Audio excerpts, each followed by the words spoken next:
To fire up all across the beautiful fruited plains of the internet, and then we can go ahead and get started because my goodness, do we have a lot to get to today. We're gonna be checking here first on YouTube though to make sure that we're streaming and we're working and things are alive and well, and it looks like we are. So let's make sure that it's working on a couple other platforms. It looks like it is, so let's go ahead and get started, shall we? Hello, my friends, and welcome back to yet another episode of Watching the Watchers Live. My name is Robert Gruler. I am a criminal defense attorney here at the R&R Law Group in the always beautiful and sunny Scottsdale, Arizona, where my team and I, over the course of many years, have represented thousands of good people facing criminal charges. And throughout our time in practice, we have seen a lot of problems with our justice system. I'm talking about misconduct involving the police. We've got prosecutors behaving poorly. We have judges not particularly interested in a little thing called justice, and it all starts with the politicians, the people at the top, the ones who write the rules and pass the laws that they expect you and me to follow, but sometimes have a little bit of difficulty doing so themselves. That's why we started this show called Watching the Watchers, so that together with your help, we can shine that big, beautiful spotlight of accountability and transparency down upon our system with the hope of finding justice. And we're grateful that you are here and with us today because we've got a lot to get into. What a day, a tragic day here in America, in Afghanistan, in all other parts of the world, as the world sort of is watching the Afghanistan situation crumble before our very eyes. We're going to poke around and see what the Biden administration has to say about it all. We're going to check in with the Pentagon. They're confirming now, I think the total number of deaths is now 13 Americans who were killed. We're going to check in and see what they have to report. We've got General McKenzie over from the DOD is out telling us a little bit more about the situation. And then we're going to poke around and take a look at some pictures that have been provided by the Daily Mail, as well as some video, so we can sort of see what the before scene looked like. Of course, I kind of skipped over the whole point of the whole segment. Of course, many Americans were killed today in Afghanistan, and so we've got to talk a lot about that. Then we're going to change gears and talk about really what happened on January 6th. We've got two January 6th segments today, but they're a little bit different. In the first one, we're going to talk about a representative, guy by the name of Bennie Thompson. Now, he is a Democrat, and he's on the 1-6 Select Committee because we haven't beaten this horse to death already. They're going to go and, continue to investigate this for the foreseeable future. And so we've got Bennie Thompson drafted this letter, a big, long letter, sort of asking for basically everything that Donald Trump had in his administration. And so we're going to show you what this letter is. He sent this over to the National Archives, and he basically wants everything. He's like, I want Trump's medical records, attorney records. I want to know where he had breakfast. I want to know when he took his first urination morning break. That's literally what they're asking for. So it's ridiculous, and we're going to go through it. Then in our last segment, we've got to take a look at these 7 Capitol Hill police officers who are suing Trump. They actually filed a lawsuit in the district court out of D.C., Washington, D.C. And so we're going to take a look at this lawsuit. They're suing Donald Trump, and they're suing basically everybody who's on the right side of the aisle. It's kind of hilarious. They're suing the Stop the Steal organization, Ali Alexander, the Proud Boys, the Oath Keepers. I think basically everybody's on the list. It's like these Capitol Hill police were just like, I'm mad at everybody who's a right winger, and we're just going to sue them all. And so they put together this like 70-page lawsuit, and they filed it out of the district court. And so we're going to look through that and see what they're so upset about. So there's a lot to get into and more. If you want to be a part of the show, the place to do that is over at watchingthewatchers.locals.com, where they're chatting away over there. Big shout outs to Farmer's Daughters in the house, Cats 59. We've got I'm Not Gas. We've got Jeremy Matrita, Want to Know, the Anticus Prime. Peely Wally is over from Scotland, I believe. We have several others who were just chatting away. Shout outs to Jurier Spider, Kenny 1B, Dead Mal 5, and Sharon Quidney. We've also got Ken Innit is over there. Over on YouTube, shout outs to Kevin Brown, Just Cause, Wendy Lou, Delta Sim, Vijaya. We have Justin F, Just Cause, K Bean, and Rob C, all chatting away over there on YouTube. And so big shout outs to everybody who is being a part of the show. That's what the live stream is all about. If you're a supporter on Locals, you can use this form to ask a question. And I appreciate it if you keep the questions coming in as I'm going through the segments. Helps keep things in order. and we're going to try our very best to make sure we get to all the questions. Super chats are coming in. You saw one previously, and so we'll get to that here in our first segment because it's a very nice idea. But before we begin, one final reminder, if you're looking for the clips, we have 3 segments during this live stream. If you're looking for the clips, maybe you can't stick around because you can only watch maybe an hour of the show and you want the last clip and you don't want to sort of have to find it again. Those are all now on a separate channel. So make sure you go and subscribe. Just search my name and type in the word clips there, and then you'll be able to find that channel just so you know where it all went. All right. So without any further ado, let's get into the news of the day.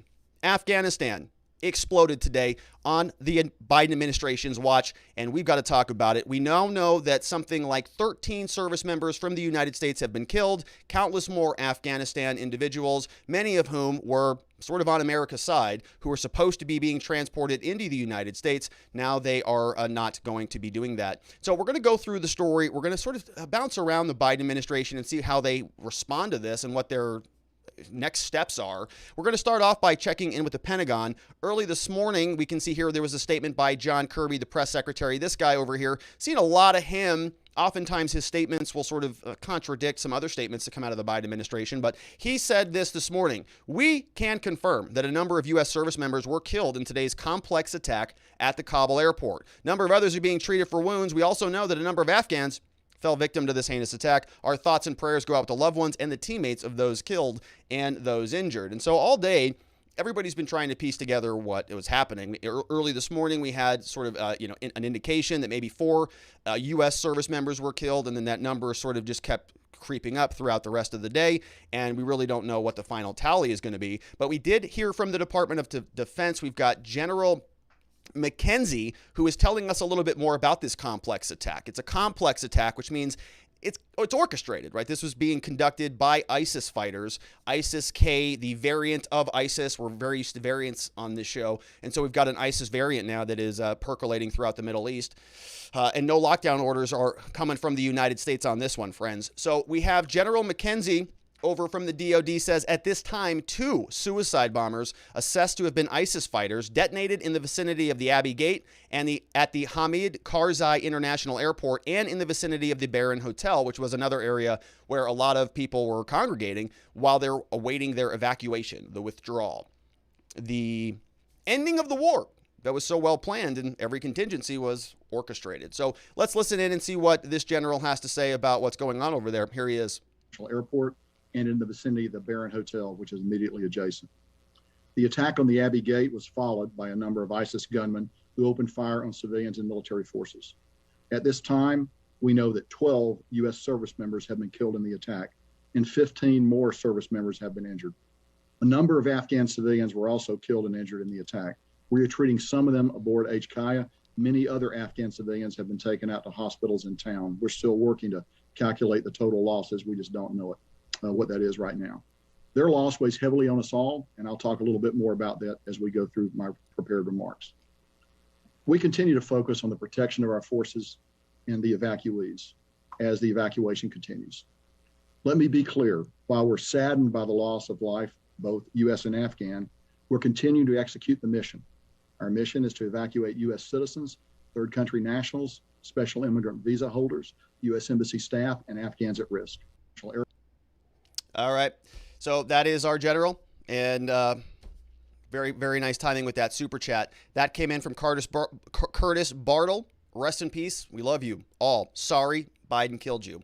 So that was from Curtis Bartle. We have another one here from Clifford Barnes. An appropriate time to recognize. Says, Robert, before we start, can we please have a moment to reflect on our 12 lost Marines and Navy medic and who knows who else is injured and who else may pass away as a result of this. Not to mention the hundreds, if not thousands of Afghanistan individuals who are also going to be mourning losses of loved ones tonight. So a very tragic, awful thing. I've been seeing a lot of people on Twitter coming around and saying, well, look, you can't politicize a day like today. You can't make this a day where you even are critical of anybody who's responsible for any of these decisions. Saw a lot of that from people sort of on the Biden side of the aisle. This is not a day for politics. This is a day of mourning, many people have been saying. And respectfully, I disagree. I think certainly that the families are going to be mourning, rightfully so. They lost people who should still be with us, in one man's humble opinion. And so we now have to sort of dissect all of this. with paying respect to the people that we've lost, to their families, being respectful of them, but not letting this administration paper over this whole thing, right? 12 Americans, 13 now, have died, and there are people responsible for this. I know it's a day of mourning, but that doesn't mean that you escape accountability. This isn't a situation where the U.S. government just gets to say, well, yeah, it's war. Sorry, this thing, I had to end it. Okay, you made decisions. Now you're going to be held accountable to them. And so we're going to continue to talk about it and prosecute the case against the Biden administration on this botched withdrawal indefinitely. We've got the Daily Mail giving us some headlines, says that Biden is going to break his silence later today. He did, and we've got clips from that. 12 U.S. troops were dead when I took this screenshot. That's gone up to 13 now. 60 Afghans dead. I'm sure that number is dramatically worse than that. A lot of graphic content in this article. We're not going to show you any of that here on this channel. Of course, YouTube has some pretty strict guidelines about showing graphic content. There is a lot of that out there. I retweeted one. If you're somebody who wants to see what the aftermath of these bombings looked like, it's not good. It is sort of roadways and ravines and sort of sewage gutters filled with bodies that are stacked end to end, one right after the other, blood all over the place. Dozens, if not 100 dead people just from the look of it. And it is a horrific, horrific scene. So, the administration, as we're going to see as we go through this, is sort of, really patting itself on the back. We saw a lot of this yesterday. The White House wondering why they're not getting accolades for the biggest airlift since whenever, right? The biggest mass movement, humanitarian rescue mission, whatever. They're all very curious, concerned that the media is not giving them the accolades that they think that they're due. And so we're going to go through this, keeping all of this in mind, that there are sort of two narratives that are taking place right now. Whatever the administration is telling us, and then what is actually happening in reality on the ground. And we've been seeing this over the last 7 days or so, since the situation started to deteriorate. Biden administration comes back out. The Pentagon chief or spokesperson, Kirby, comes out, tells us something, and then we go over to Anthony Blinken, and he tells us something a little bit different. Then Joe Biden comes out and speaks and contradicts what he said yesterday, and around we go. So it's been very difficult to sort of tease out what reality is on the ground. What I have been looking at are videos from the people who were there, who are taking scenery of the devastation in the aftermath, and it looks pretty damn awful. All right, so let's go back to the headline here from Daily Mail. 11 Marines at the time, 1 Navy medic were killed. President Biden didn't address it, but he did later this afternoon. We've got clips of that. Said the evacuation is going to continue, according to General McKenzie, that there were active threats of additional attacks, which, of course, are very likely to be coming, as everybody is suspecting. First bomb was detonated in a suicide vest. Bomber was being searched by Marines. Unclear how he got past the Taliban checkpoints before the airport to get close enough. I guess that is a problem when you start to trust your security to the Taliban. Maybe they're not going to do such a good job. Maybe they've got some interest in seeing an ISIS terrorist go through the checkpoint and just conjure up, walk right into the airport. Maybe they have some alignment with the end goal there. I don't know. Could be speculating. I'm not as smart as Jake Sullivan. I didn't go to Oxford, but maybe that's not a good idea to entrust your enemy with your security. Just a thought. General McKenzie said that the U.S. would retaliate against ISIS when they find the exact people responsible. So, okay, whatever that is, however that is, whatever that is, who knows. Other NATO countries begged Biden to extend the August 31 deadline, didn't do it. Norway, Poland, Canada, Holland, they've all now stopped evacuating citizens from Afghanistan. Biden is adamant he can get everyone out by August 31st, offered no plan on how he's going to do it. And angry Republicans are already demanding his resignation, which we're going to take a look at as well. A lot of calls from that. Sort of two different sides here, as with any political issue. You've got the Republicans all demanding his resignation. You've got all the Democrats saying, well, it's a tragic day, but he ended the war, and it's, kind of what we had to do here. And so they're just sort of papering over the whole thing as though it's all just going to fall off the news next week as soon as Cuomo sexually harasses somebody else. So now what we've got is a map from the airport. We can get an idea of what took place here. This is the main entrance to Hamid Karzai Airport. The main entrance down here. And then Abbey Gate was where the second blast was. And so we had the North Gate over here. We know it's sort of really a one runway airport, right? All of this is sort of used for taxiing the planes around. They've got one runway, so kind of a small airport. And the first blast went off down here at the Barron Hotel. think it was a suicide bomber where a lot of people were congregating, and then the second blast went off right at the airport. So when they say it is a complex attack, like that's when it's orchestrated. You've got sort of a timing, you've got coordination, because it's an ISIS attack. It's a coordinated attack. Now, this is what these scenes look like. So we now know what the airport looks like. It is, kind of a couple different choke points. You can see here, there's one big road that leads up to the main entrance. And so it's a choke point. Everybody now is sort of being funneled into this entrance. And so it's kind of surprising that it didn't happen there, that the explosions didn't happen there. But there was another entrance here at Abbey's Gate. Very similar situation. So that's where they attacked. Now, this is what it looks like on the ground. You can see very large amounts of people all congregating right around the airport. This is them fleeing the country via the Pakistan border. They are queuing up at the border gates. So I think this is actually not at the airport. Let's see, but this is another area. I don't know if this is in the airport or not. This was from the Daily Mail article. But the point that they're making is that this is what the crowds look like, right? People are just congregating in huge swaths, and they make these crowds ripe for attack. You can just see.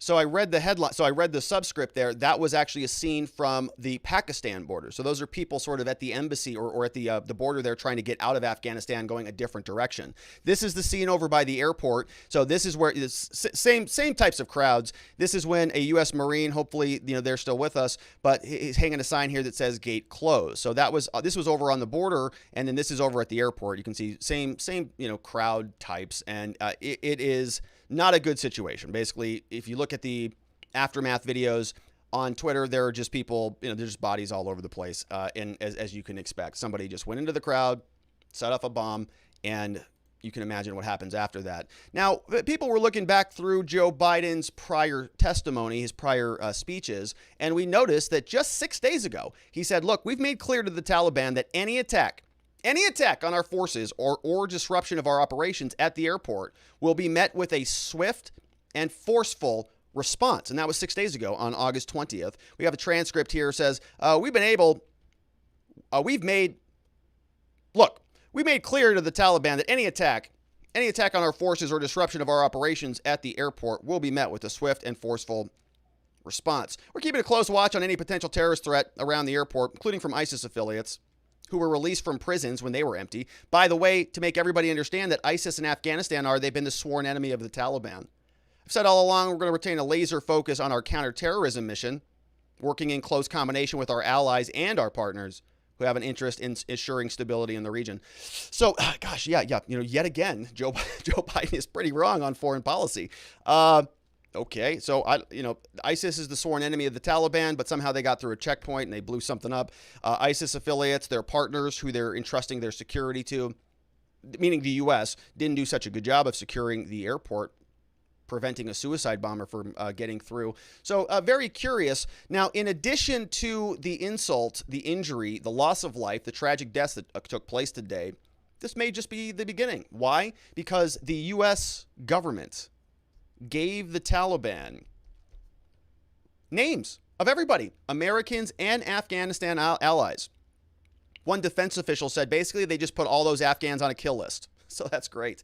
U.S. officials in Kabul gave the Taliban a list of names of American citizens, green card holders, and Afghan allies to grant entry into the militant-controlled outer perimeter of the city's airport.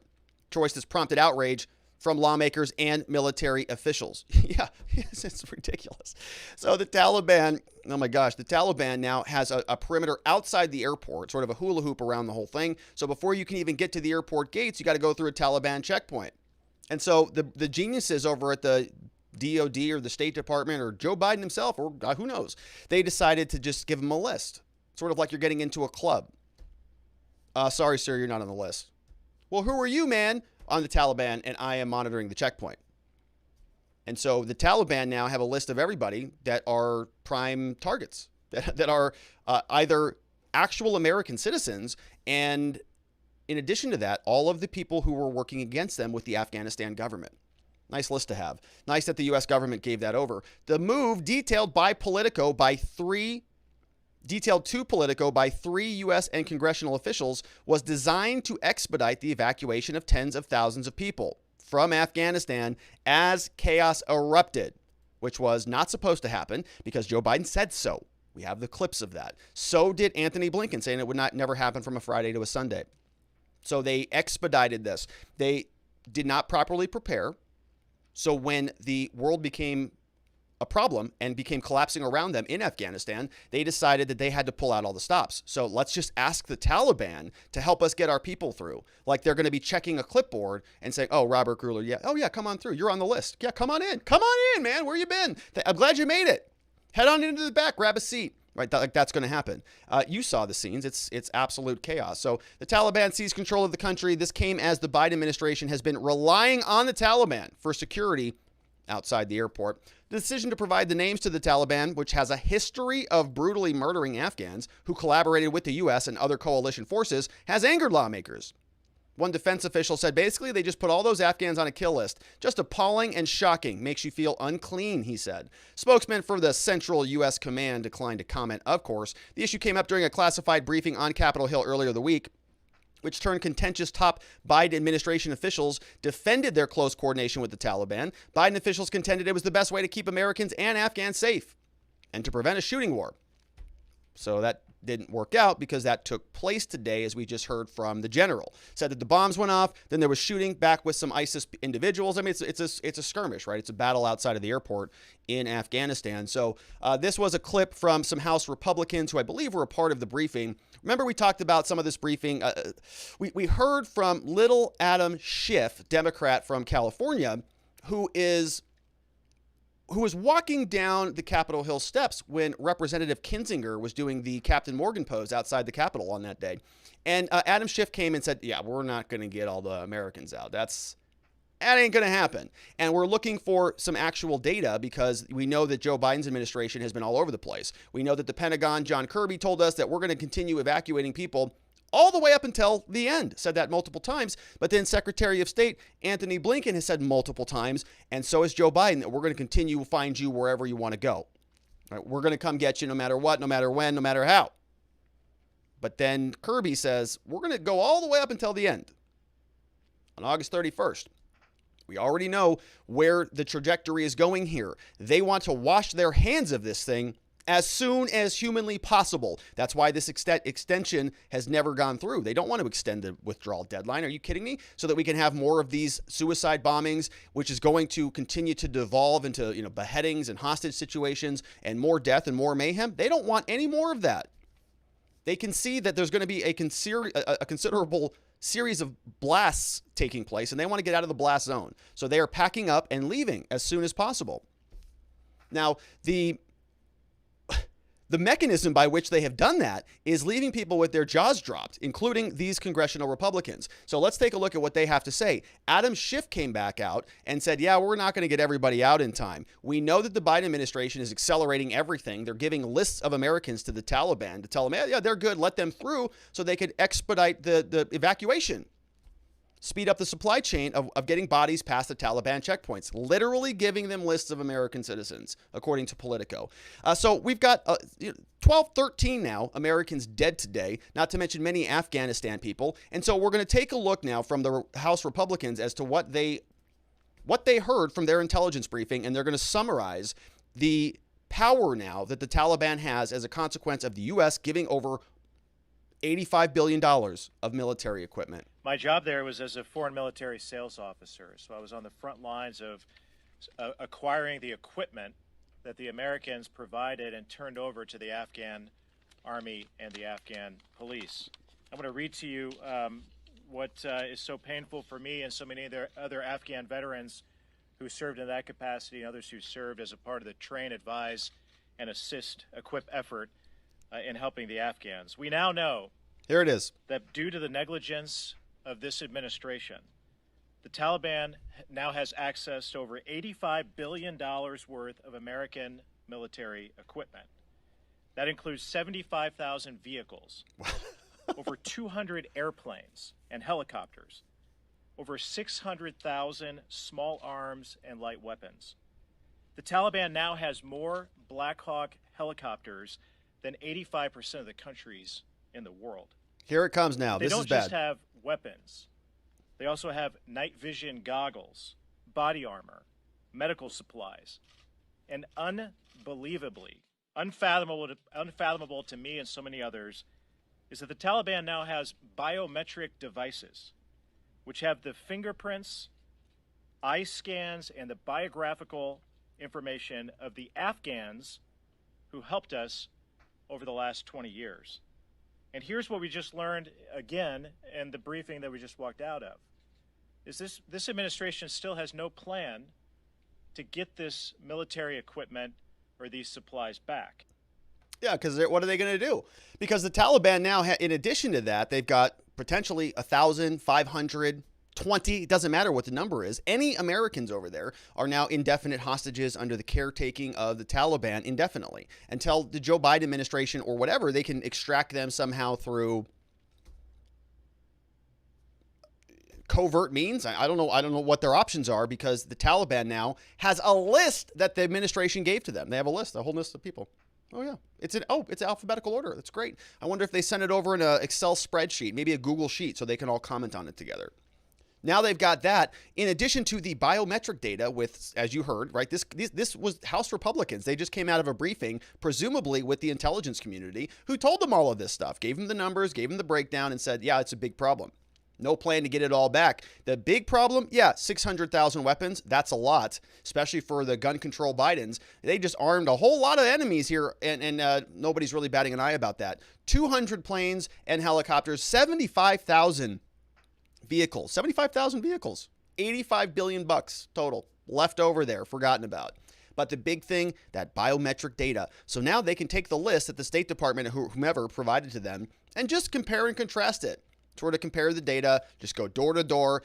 We're looking for Robert Gruler. Any Robert Gruler here? No, sir, not me at all. Oh, really? Kind of look like a Robert. Let's take a look at your eyeball. Scan it. Oh, it is. You're on the list, and this says it is you. Perfect. You're dead. And they can just go door to door and do that around the clock. So well done. Very well. Nice planning from the contingency, Lloyd Austin, the Pentagon over there, Jake Sullivan, Joe Biden, and of course, Kamala Harris, the last woman in the room.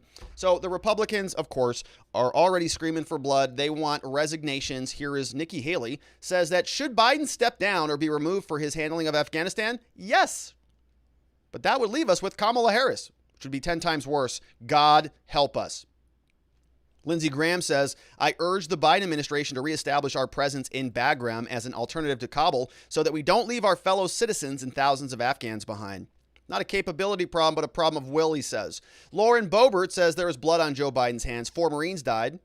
He failed to prepare during one of the most incompetent military operations in history. Their lives can never be replaced. My prayers are with their families and loved ones they have left behind. That was earlier today. So 4 has gone to 12 now. Joe Biden has blood on his hands. This is from Elise Stefanik. Says the buck stops with the president of the U.S. This horrific national security and humanitarian disaster is solely the result of Joe Biden's weak and incompetent leadership. He's unfit to be commander-in-chief. Now, that was from the Republicans. Now, from the Democrats, you're going to see some of what I was talking about earlier, like, hey, this is not a day to politicize this incompetence, okay? Yeah, they're incompetent, they're morons, they have no idea what they're doing, and we're all embarrassed about this. Really bad day for America, but this is not the time for that. I disagree. This is Senator Kevin Cramer. He's representing people from North Dakota, says, while it may be tempting to use this moment to score political points, now is not the time for that. My fellow Americans, let's gather together, mourn the fallen, comfort those that are hurting, and pray for peace, leadership, and safety. So, okay. I don't know if he's a Democrat or a Republican. I have no idea. Doesn't matter, but okay.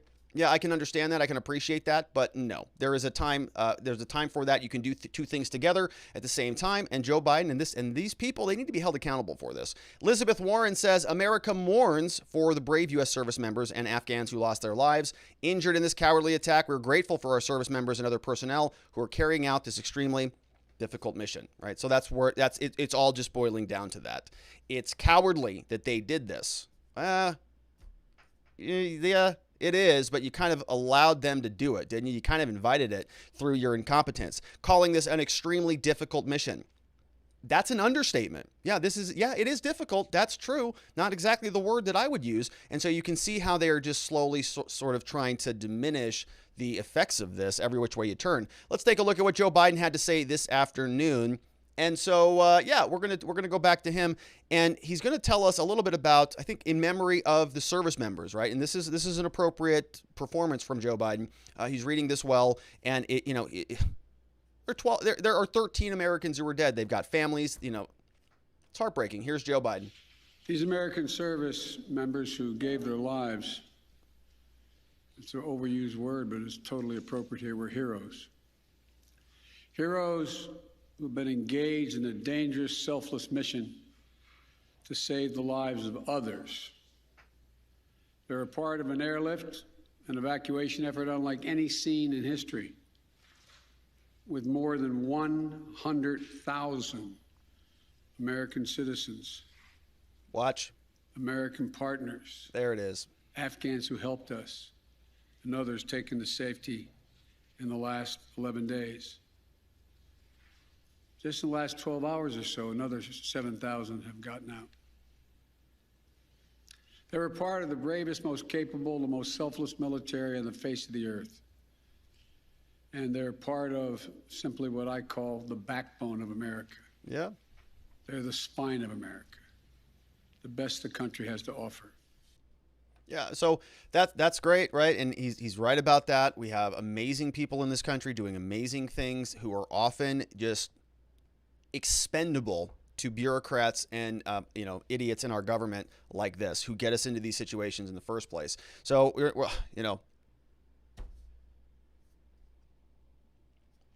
peace to their families today. Horrible day for them, but what do we do? Joe Biden now is saying that there's 100,000 people who've been moved out. You remember how he said that, though? He said citizens, American citizens. Did we get 100,000 American citizens out there or not? Or is it less than that? Also, partners and Afghanis and SIVs and all of these other things. We don't know how many Americans are still left there. That's the big problem. Everybody's talking about the total number who've been evacuated. How many are left, Joe Biden? We don't know. And your administration is not giving us any answers about that. All sort of speculation and blaming the people who haven't left for not leaving. This is Joe Biden again today. He warns ISIS. This is our emasculated, totally deballed president who is now going to be warning ISIS when they just blew up 13 American citizens. Let's see what he's got to say. The lives we lost today were lives given in the service of liberty, the service of security, the service of others, in the service of America. Like their fellow brothers and sisters in arms who died defending our vision and our values in the struggle against terrorism, of the fallen this day, they're part of a great and noble company of American heroes. To those who carried out this attack, as well as anyone who wishes America harm, know this: we will not forgive. We will not forget. We will hunt you down and make you pay. I will defend our interests and our people with every measure at my command.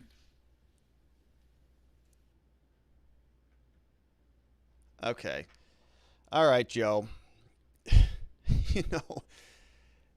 It's hard to have a big mouth when you just embarrassed your entire administration and the entire nation. So you can talk a big game, but everybody knows that you're full of garbage and nothing's going to get done. And, many people say that's fine, right? That's right. Maybe this is the cost of extracting America from this entanglement that we've been in for the last 20 years. And there's nothing else that should happen as a result of it. But, look, is he going to go out and take out these ISIS, individuals responsible for this? I highly doubt it. They have decided that they are cutting ties with the Middle East. They've put many more Americans in harm's way than were there before Joe Biden took office.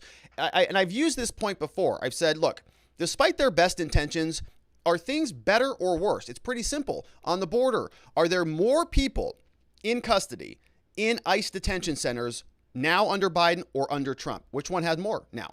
Joe Biden, clearly. Many, many more, not even close. The harm, the suffering, the amount of difficulties that those people are having to endure under Joe Biden is exponentially worse than under Donald Trump, regardless of what you think of the man. And that's that same pattern is carrying over here into the Middle East. Are we going to have more chaos, more death, more dead Americans, more security problems now?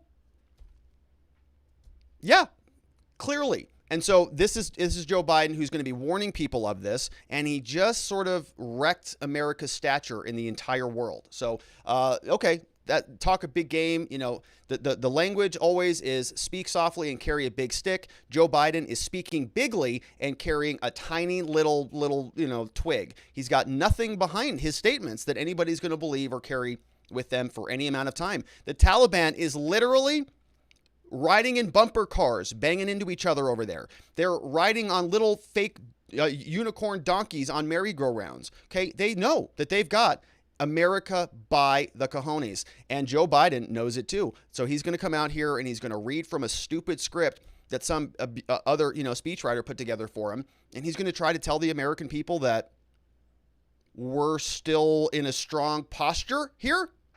It's obviously not true. So he's being disingenuous, but the pattern continues. He's been disingenuous. His entire administration has been disingenuous for this entire debacle. So why would it stop? It won't. Here, he actually took questions today, which was very interesting. Had this interesting little exchange here from Peter Doocy over from Fox News.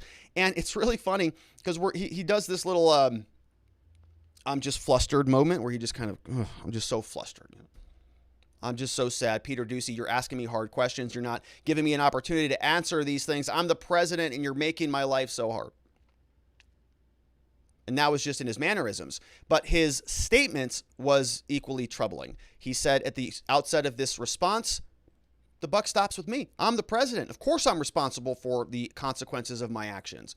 But I also inherited the whole thing from Trump, so it's basically his fault anyways. Here is Joe Biden with Doocy today. Do you bear any responsibility for the way that things have unfolded in the last 2 weeks? I bear responsibility for fundamentally all that's happened. Yeah. Of late. Yep. But here's the deal. You know, I wish you'd one day say these things.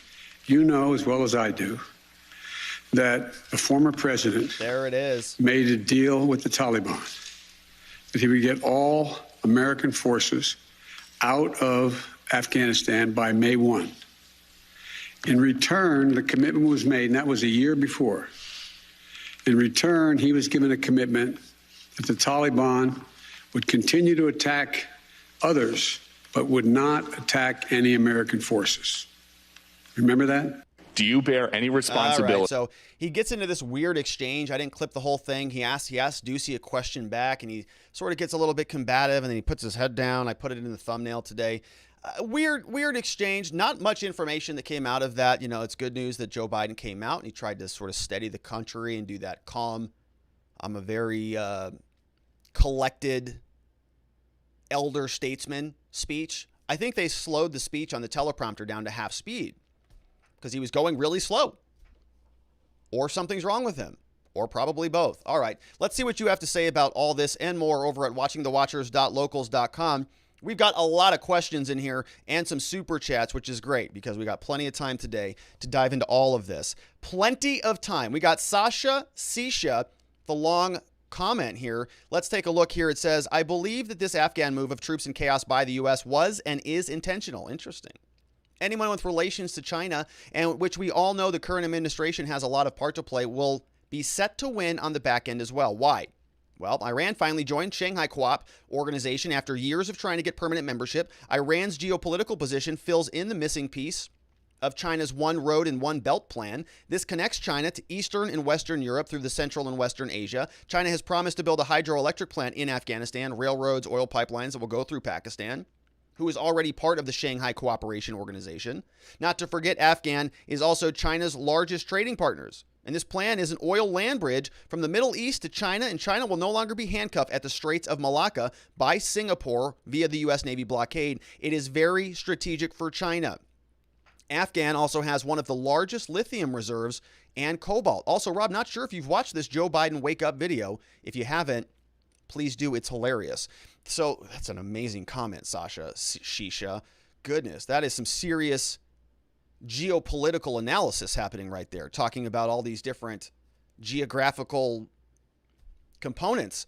And it sounds kind of right to me. I was thinking about some of the conspiracy theories about who's really behind all of this. And I sort of was thinking in sync with what you were talking about. You know, yes, I believe the government is incompetent, but incompetence like stacked on back of incompetence, like multiple layers of incompetence.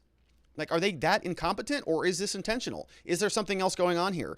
Is there, I don't know, maybe some leverage that a foreign power might have over Joe Biden and the Biden administration? Maybe if his son, Hunter Biden, for example, hypothetically, lost a couple laptops that had some really damning, really problematic, really troublesome things on there that might wreck the entire legacy of the Biden family. If they had something like that, like if there were some illegal images involving underage, individuals in certain, positions, and China had that, or Russia had that, or somebody had that, you might say that this would be enough to force a president's hand into doing something that is basically wrecking his presidency. And he's sort of trying to reframe it in a useful way that he's going to be able to spin into a political win. But it's an interesting, thought experiment to say, well, maybe somebody is forcing his hand on some of this stuff, and why might that be? The Joe Biden wake-up video, I haven't seen that. I watched the video, actually my mother shared it with me yesterday, of Joe Biden learning to speak Bidenese, which was very fun. I learned how to say, Truman, the pressure. We all know that one from Joe Biden. That's a fun video as well. All right, some questions. Pharma D You Need says, okay, so Jimmy Carter can sleep well at night knowing that he's no longer the worst president ever. That's from Farm D You Need. Farm D You Need sent that one in. We got Hillary Clinton says here, what do you want from me? People died. Stop asking me about it. That's from Hillary. Yeah, she's kind of resting calmly tonight. Woof. That Benghazi thing, I thought that was bad. Oh, they're never going to talk about Benghazi again. Now it's just Afghanistan. Frustrated veteran says any military, quote, leader that said we don't need places like Bagram and that it would be more efficient and effective to funnel everyone into Kabul should be fired, at least, right alongside Biden. That's from a frustrated veteran. Thank you for that. Another one says, how much of this chaos is intentional? The media turning on the president now, and the president in this Afghanistan debacle. Is it building a foundation for invoking the 25th Amendment? Another good question. Can you, right? Because that was sort of how I was speculating this whole thing as well. The idea being that maybe the Biden administration the media was so quick to turn on the Biden administration because they don't really want him anyways. They wanted Kamala in the first place, and they knew that they had to just stick this sort of figurehead in there, this middle of the road, very vanilla, benign, doesn't scare anybody candidate in there, just to excrement Donald Trump away, and then suddenly get rid of him. Bring in Kamala, the person they wanted anyways, the person that was basically installed in this position. Nobody voted for her during the primaries. Nobody likes her. And she's the vice president and probably going to be the president soon. So who installed her there and just sort of kept orchestrating her up into that position? And what are they going to do with her when she's there? Ugh, terrible. Kenny 1B says political reports that the Biden administration provided the Taliban a list of U.S. citizens and Afghan allies. And he essentially confirmed this in his speech today. Wow. Just wow. Well, Kenny, that's because they are making the Taliban legitimate partners. I mean, they're saying that those are our partners. They're responsible for our American citizens' security. So they're treating them like they're the UK or something. Well, there are partners over there now. It's like a month ago you were trying to kill them, and now they're responsible for your security? Oh, my goodness. Okay. We've got Chauvin's a Hero says, I think it's time we make the Geneva Convention look like the Geneva Suggestion. That's from Chauvin's a Hero over on watchingthewatchers.locals. I'm Not Gas says, now that the Taliban is in control and they dealt their first terror attack from ISIS, are they going to be joining the World War on Terror now? LMAO. That's a good question. Yeah, I mean, the Taliban must be like, well, wait a minute. You're blowing things up? Well, that's just inappropriate. Maybe they should join the UN Council. Want to Know says, do you think that Psaki dress matched her hair, lipstick, flag? Think it's a good idea she flips her hair and gets frustrated and mad? I'm not a real fan of her antics out there, but, that's what press people do. That's what they do, all of them. Britt Reed says, idiots, and that's being polite, are in charge of our country. U.S. officials in Afghanistan gave the Taliban a list of people. Yeah, we talked about that, Britt Reed. Yeah, idiots. Yeah, actual idiots. Look. I'm laughing because it's so almost even impossible to comprehend this. We had Lloyd Austin with double face masks and a face shield who was leading this whole thing. from the DOD, Secretary of Defense. So if that's where their priorities are, maybe you can have an understanding about why this is so incompetent. News Now Wyoming says, where is the swift reaction that Biden promised if Americans were injured during the withdrawal?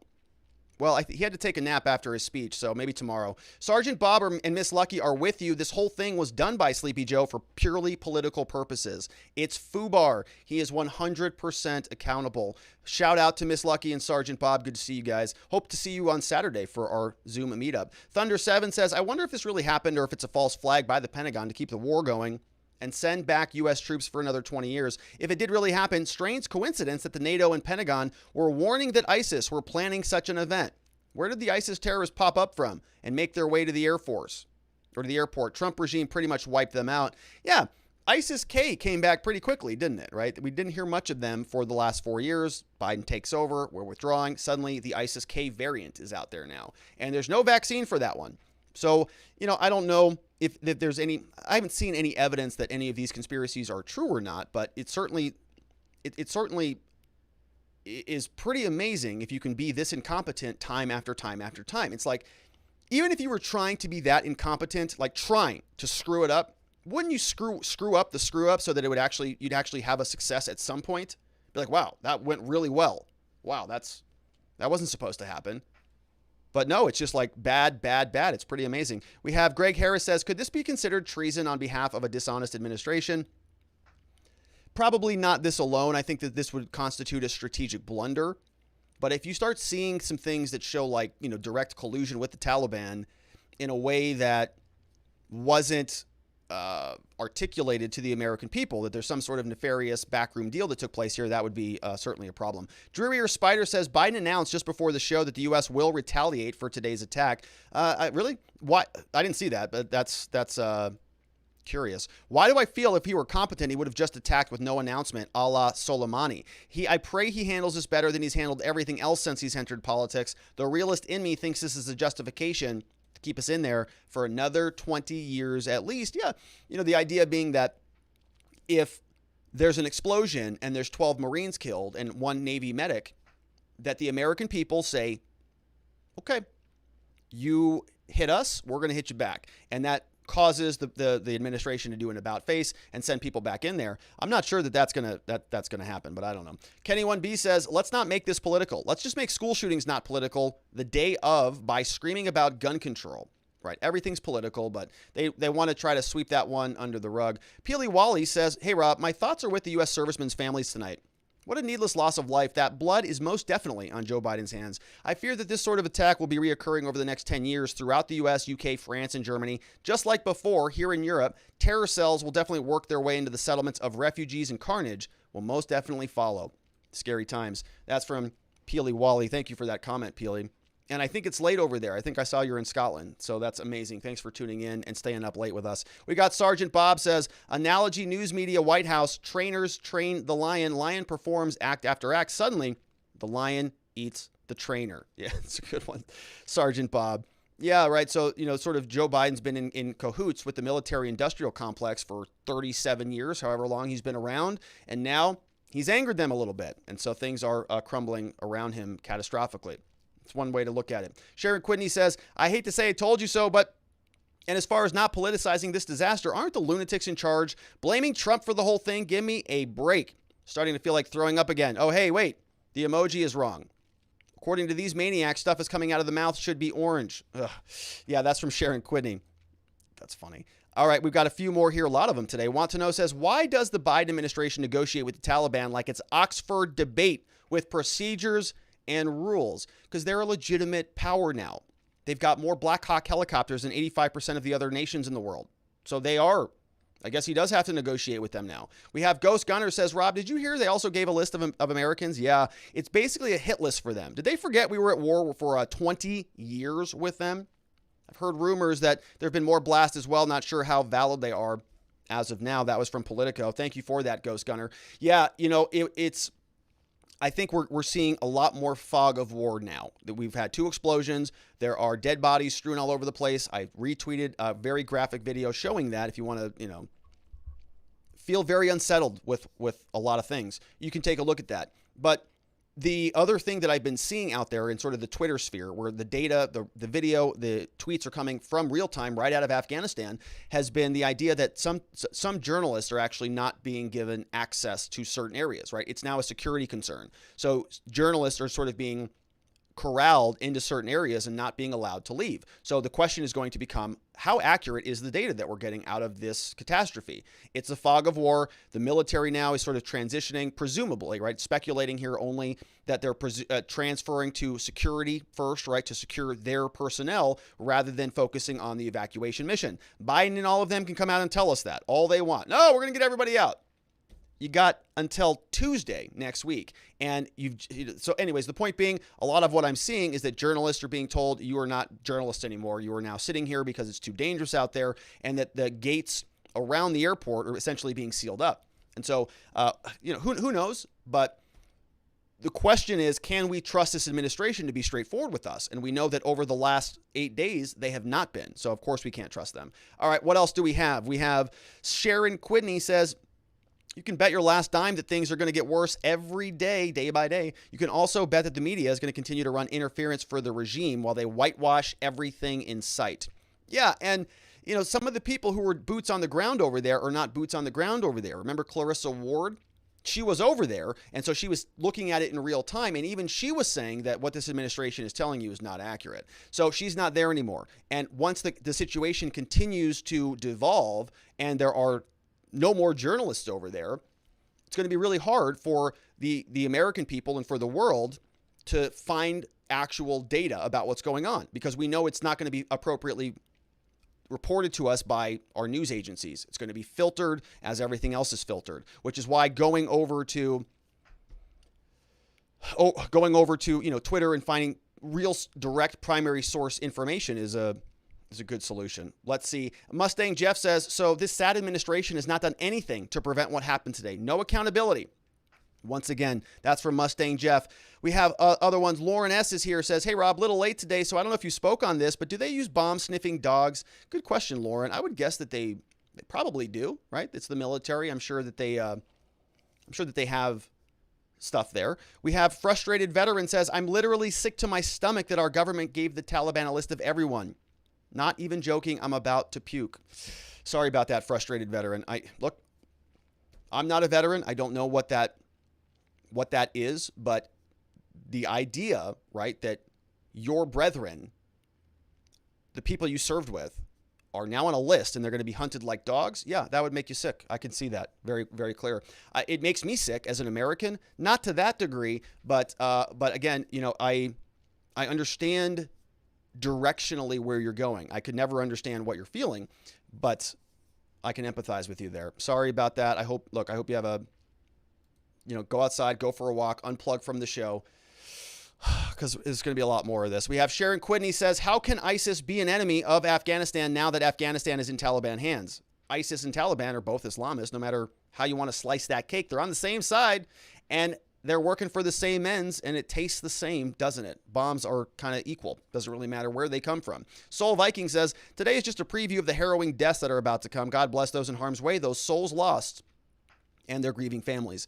And unfortunately, I think you're exactly accurate, that this is just the start of something awful. Savdi says, giving a list of names of Americans trying to leave Afghanistan to the Taliban reminds me of Biden giving Russia a list of infrastructure entities not to hack. I thought that myself, Savdi, the same thing. Remember when Joe Biden went over with Putin? They had that meeting that we didn't hear about, and they were supposed to do, or they didn't do a joint press conference, so we didn't get to see Putin and Biden standing next to one another. But Joe Biden came back, and they both gave their individual press briefings after their so-called meeting. And Joe Biden said, look, I had a real heart-to-heart with Russia. And in the middle of this hacking of our pipeline, the Colonial Pipeline hack, I told Putin, don't hack this other stuff. I gave him a list of 13 things and said, these are very important to us. So make sure you keep your hands off of those things. And everybody goes, huh? That doesn't make sense. All right. Another one here says, this is what happens when wokeness trumps common sense. A mentally incompetent president appointed people into positions of authority, not based on competency, but rather on wokeness. I was forced to listen to an incompetent general named General Miley Talk about white rage. This is what happens with the Peter Principle, where the POTUS has been promoted beyond his competency. The entire cabinet command staff should be asked to retain their honor to fall on their swords. The only way to fix this is legally using the 25th Amendment or impeachment. How will the people that voted this diminished person to this position wash the blood from their hands? A lot of people feel that way. And a lot of the people on the other side are just saying it's not our problem, not our fault. It's Afghanistan. TOS Forever says, have I been suggesting this was planned by the tyrannical king? Obey the king or die? That's from TOS Forever. A lot of people are speculating that. Pharma D You Need says, anyone taking bets on the over-under for the number of Americans that are going to be stranded after August? I would take an over of $17.54 for $25. Yeah, I mean, that's kind of I think that's a pretty good number. You know, so he's talking about gambling, the over and under. Is you sort of take a sports game. Let's take a football game, and you say, I think that this total score of the game, if you add both points together, is going to be over 50. They score, 25 points. They score 26 points. That's 51 points. Okay, that's the over. And so you could take the over, put some money on that. If they score 51 points or above that, you win that bet. So here, 1754. And the secret when it comes to gambling on these numbers is to not pick a number that is obvious. You want to pick a number that splits people the most. 1754 is, I think, a pretty good number in that regard. That's an excellent pick, actually, because we have Anthony Blinken yesterday said it might be 1,500, could be as low as 1,000, don't know. So you have some official data there. Many people think that's low, so I think 1754 is a pretty good number. I don't want to take that bet, of course, but I understand where you're going with that. Sounds about right. Vienticus Prime says, ever notice how every American government says, don't do a thing? That organization supposedly does the exact thing. I'm sorry. Ever notice how when the American government says, quote, don't do a thing, that organization supposedly does that exact thing with not a whole lot of proof of it? It's strange, isn't it? That's from Vienticus Prime. Yeah, they do. It's sort of a weird projection thing that happens a lot. A lot more questions. The impeachment committee says, impeachment, Joe? Who do we have? Kamala? No thanks, Robert. Can we impeach both President Biden and VP Harris at the same time? How about after the midterm so Kevin McCarthy can be president? Then bring the Orange Man back to the White House. Yeah, I think that we'd be living in a different America. Certainly. Julian Assange says the audit was released a week ago, confirming huge corruption in Afghanistan. $15,000 for a toothbrush, just for an example. Many criminal convictions, billions unaccounted for. The war has cost U.S. taxpayers over $1 trillion. Spoke about this years ago. That's Julian Assange, who's chiming in from in custody. Another sick story. I'm Not Gas says, so who do you think will get canned first? Def Austin or Biden? You know what? Look, I'm not sure that either one of them is going to go anywhere, which is amazing. Sweet Potato says, can Biden be tried for crimes or death if they are done with the use of the equipment they left behind? Makes me sick. Thanks for all you do for this community, Rob. Thank you, Sweet Potato. I appreciate you being here. Can Biden be tried for crimes? I mean, the appropriate mechanism for that would be impeachment. That is sort of the prosecution of the president. It's a political prosecution. I don't know what the military code of judicial, canon is, or I don't practice any military law, never have, but I don't know if there's any recourse for the commander in chief. I don't know how that works. So whether they could prosecute him criminally, I don't know. It's a military decision, which is within his purview. He's got every constitutional right to do that. It's sort of like, I'm a lawyer. You can get in trouble for being a lawyer, but not really for being a bad lawyer. So let me clarify that. If you're bad, if you misappropriate people's money, that's obviously unethical. That's a problem. If you steal from a client, that's unethical. If you do something that is a conflict of interest, unethical, all of those things. But if you're just a bad lawyer and you make like a bad argument, you're not really going to get in trouble for that. Unless it was something that you should have known or it resulted in a catastrophic consequence. If you're just like going out there and you just are just a terrible lawyer, well, okay, well, you're just a bad lawyer. Sorry, but they're not going to unlicense you for that. That happens all over the place. Bad teachers, bad doctors, bad presidents, bad military advisors. It's bad, but it's not like grossly negligent or anything that would be criminal. They're just kind of terrible at their job. And so how do you prosecute somebody for that? You don't. You just sort of remove them from that position. Sharon Quidney says, how do you think the Uniparty is going to deal with this going forward? Blame Trump, sweep anything up under the rug, never mind the nauseating decomp aroma. Who is going to keep banging on this drum all day, every day to make sure nobody in this regime ever recovers from it politically? Do you seriously think that those bozos will be held accountable? Snowball's chance in hell. Yeah, so I sort of agree with you, Sharon. I mean, they really are going to be able to paper over a lot of this if they stick to it and if people don't hold their feet to the fire. That's why I've said on this show that I intend to continue to rub their nose in this as long as I can, because this is a catastrophic problem that shatters the facade of the entire Biden administration. They sold him to the American people as this very estimable, very eloquent diplomat, somebody who's been in government for 37 years, who knows how the world works, and we're going to return America to form. And this is not that. The entire structure is crumbling. The entire facade is falling off of the ugly, ugly statue that is Joe Biden. We can all see him for what it is. And so this is the first crack in that facade that we need to continue to show this as the incompetence of not just Joe Biden, folks. It's not just about the Democrats and Joe Biden. This is the incompetence of the United States government, the federal government, largely. This is something that has been kicked down the road between multiple administrations. We've got the U.S. military structure that has also been, I guess, lying to us about the competency of the Afghanistan people as well. And so there are a lot of people that need to answer for this, which means that almost nobody will, because what's going to happen is there are too many people who are caught up in this debacle that at the very first opportunity they can, they're going to try to sweep this thing under the rug. They're going to wait for the next catastrophe to happen that's going to take Afghanistan off the front page. It's going to be something, whatever it is, whether they create it or not, right? There'll be something. And remember, it is August of 2021. Joe Biden has basically 3.5 years left. 3.5 years left. And just think about how quickly the news goes. Wait till there's another variant of something, right, that comes out, and everybody starts freaking out about that. Do you think that people are going to care about, some dead Afghanistan people when something else big happens here in the homeland? No, they'll get over this relatively quickly, which is a very scary thing. There's a lot of time left on the clock on this game. We'll see. Now, again, the corollary to that is that this is also going to be a very, very long, persistent, slow, drawn out, painful extraction. The Americans over there for the indefinite future are going to continue to, we're going to see trickles of death and chaos probably for the next 3 years at least. So it is going to be possible for many people who want to, carry the flag on this issue to continue to hold the Biden administration accountable. Sergeant Bob says, not funny political cartoon idea, the Statue of Liberty weeping. Sad. Yeah, Sergeant. I think there are some images like that. We have Three Girlies says, I wasn't going to comment because I'm absolutely infuriated and sad from today's attack. As a military family member, this is unforgivable. Biden being wrong on foreign policy as a senator had no real repercussions. Biden being wrong on foreign policy as a president and commander-in-chief has lost 13, wounded 15 of our service members. That is so unacceptable.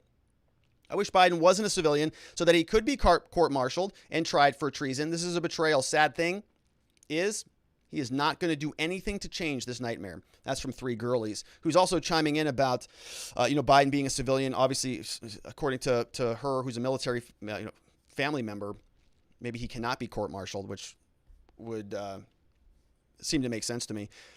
Thank you for that, Three Girlies. China Joe says, listen here, Taliban, you don't need a Black Hawk to kill some deer. Just shoot him in the leg.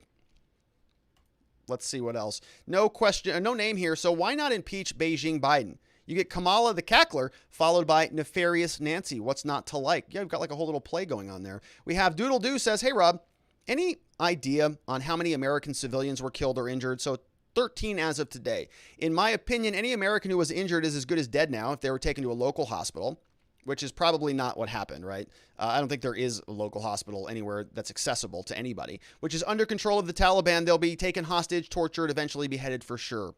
Sad face. I'm really sorry that this is just the beginning and that on the 20th anniversary of 9/11, we could see something horrific like a mass beheading of American hostages, live streamed, of course. This is so bad. Frown, frown, frown, frown, frown. Yeah, that's from Doodle Doo, which I think you can basically expect. Is that not going to happen? Is there not going to be something horrible on 9/11 over there? U.S. will have been gone for 11 days. They'll have total control of everything. They're already dressing up in special forces gear. They're already taking photographs outside of Humvees and Blackhawks, rubbing America's face in it, as you would expect, as they should. If your enemy did something this dumbheaded, yeah, you would have to rub their noses in it. The Taliban is doing that. They're going to continue to do it. So I think it's just a foregone conclusion, which is awful. Peely Wally says, Rob, with the Afghan refugees being placed all around the West, did you see the TikTok I sent you from the France refugee years ago? Crazy times are coming. You know, I haven't been on TikTok in a very long time, so I have not seen that. But I will hop on there and take a look at that. Thank you for that, Peely Wally. Todd Trout says, Benghazi and the Tehran hostage crisis combined and on steroids. Yeah, those things are sort of like a child's play compared to what's going on now. Sharon Quidney says all this and the biggest airlift in history is supposed to harken back to the Berlin airlift, when the U.S. delivered food to Berlin after the Iron Curtain fell. Looks to me more like Dunkirk, sans Mosquito Armada. That's from Sharon Quidney. It's weird what they're doing, trying to puff this up like it's a big victory. It isn't. Mike Cervantes is here, says, is it possible this explosion was to distract from the audit report in Arizona? The left holds very little sacred, will sacrifice even American soldiers to protect their power, a la Benghazi. January 6 arrest, DOJ trying to intimidate states that want their audits and their elections done. You know, I don't know that it's a distraction from that, but it is sucking all the air out of the room. There's really nothing else to talk about. We have Kenny 1B says, this type of quagmire didn't happen when the U.S. pulled troops out of Iraq. Oh, wait, it kind of did the first time under Obama, but not the second time under Trump. Yeah, Trump had a pretty good strategy for pulling people out. It's a 4-part plan. Bomb the hell out of them and then do a couple other things and then leave. Miss Donnie says, last night I watched an Indian debate with people from the UK, India, Kabul, Denmark. There I learned the USA left 208 planes, 60,000 weapons. I think it's 600,000 weapons, 27 vehicles. I think it's 75,000 vehicles. What the heck? Sounds like arming the Taliban. Would love your opinion on what will happen with all of this armament. Good question. Well, the Taliban's certainly going to use it to secure their position around the country. They're going to continue to eliminate their enemies, make sure that they're able to gain control of all the various precincts in the country, and they're arm themselves like a legitimate force. It is now the Taliban Afghanistan. They are the ruling power there because they have a monopoly on force. They have all the U.S. equipment, so it's pretty good. The stuff that they can't use, I'm certain they're going to be able to find pilots for that, either from the old Afghanistan army, or they're just going to be trained up by the Chinese or the Russians or whomever who would love to show them how to use this stuff or get their hands on the equipment themselves so they can reverse engineer it and develop counter systems to that. So it's not good. Whatever happens, not good at all. We have Nadarb says, the whole thing is suspect to me. Did they not say the other day there was only a few thousand Americans left to get out? Then I hear them say today they've gotten out hundreds of thousands of people. Yeah, but he was clever about that. Did you see how he said that? He said, we've got hundreds of thousands of Americans out, and our partners, and the Afghanis, and the SIVs. So of that 100,000, how do you slice that pie? Of that, what slices America? We don't know. So who are these people wasting our time and resources on? Why aren't we focusing that time and effort on our small number of people first and foremost? Court-martial these fools. What do you know about what it takes for the military courts to jump in?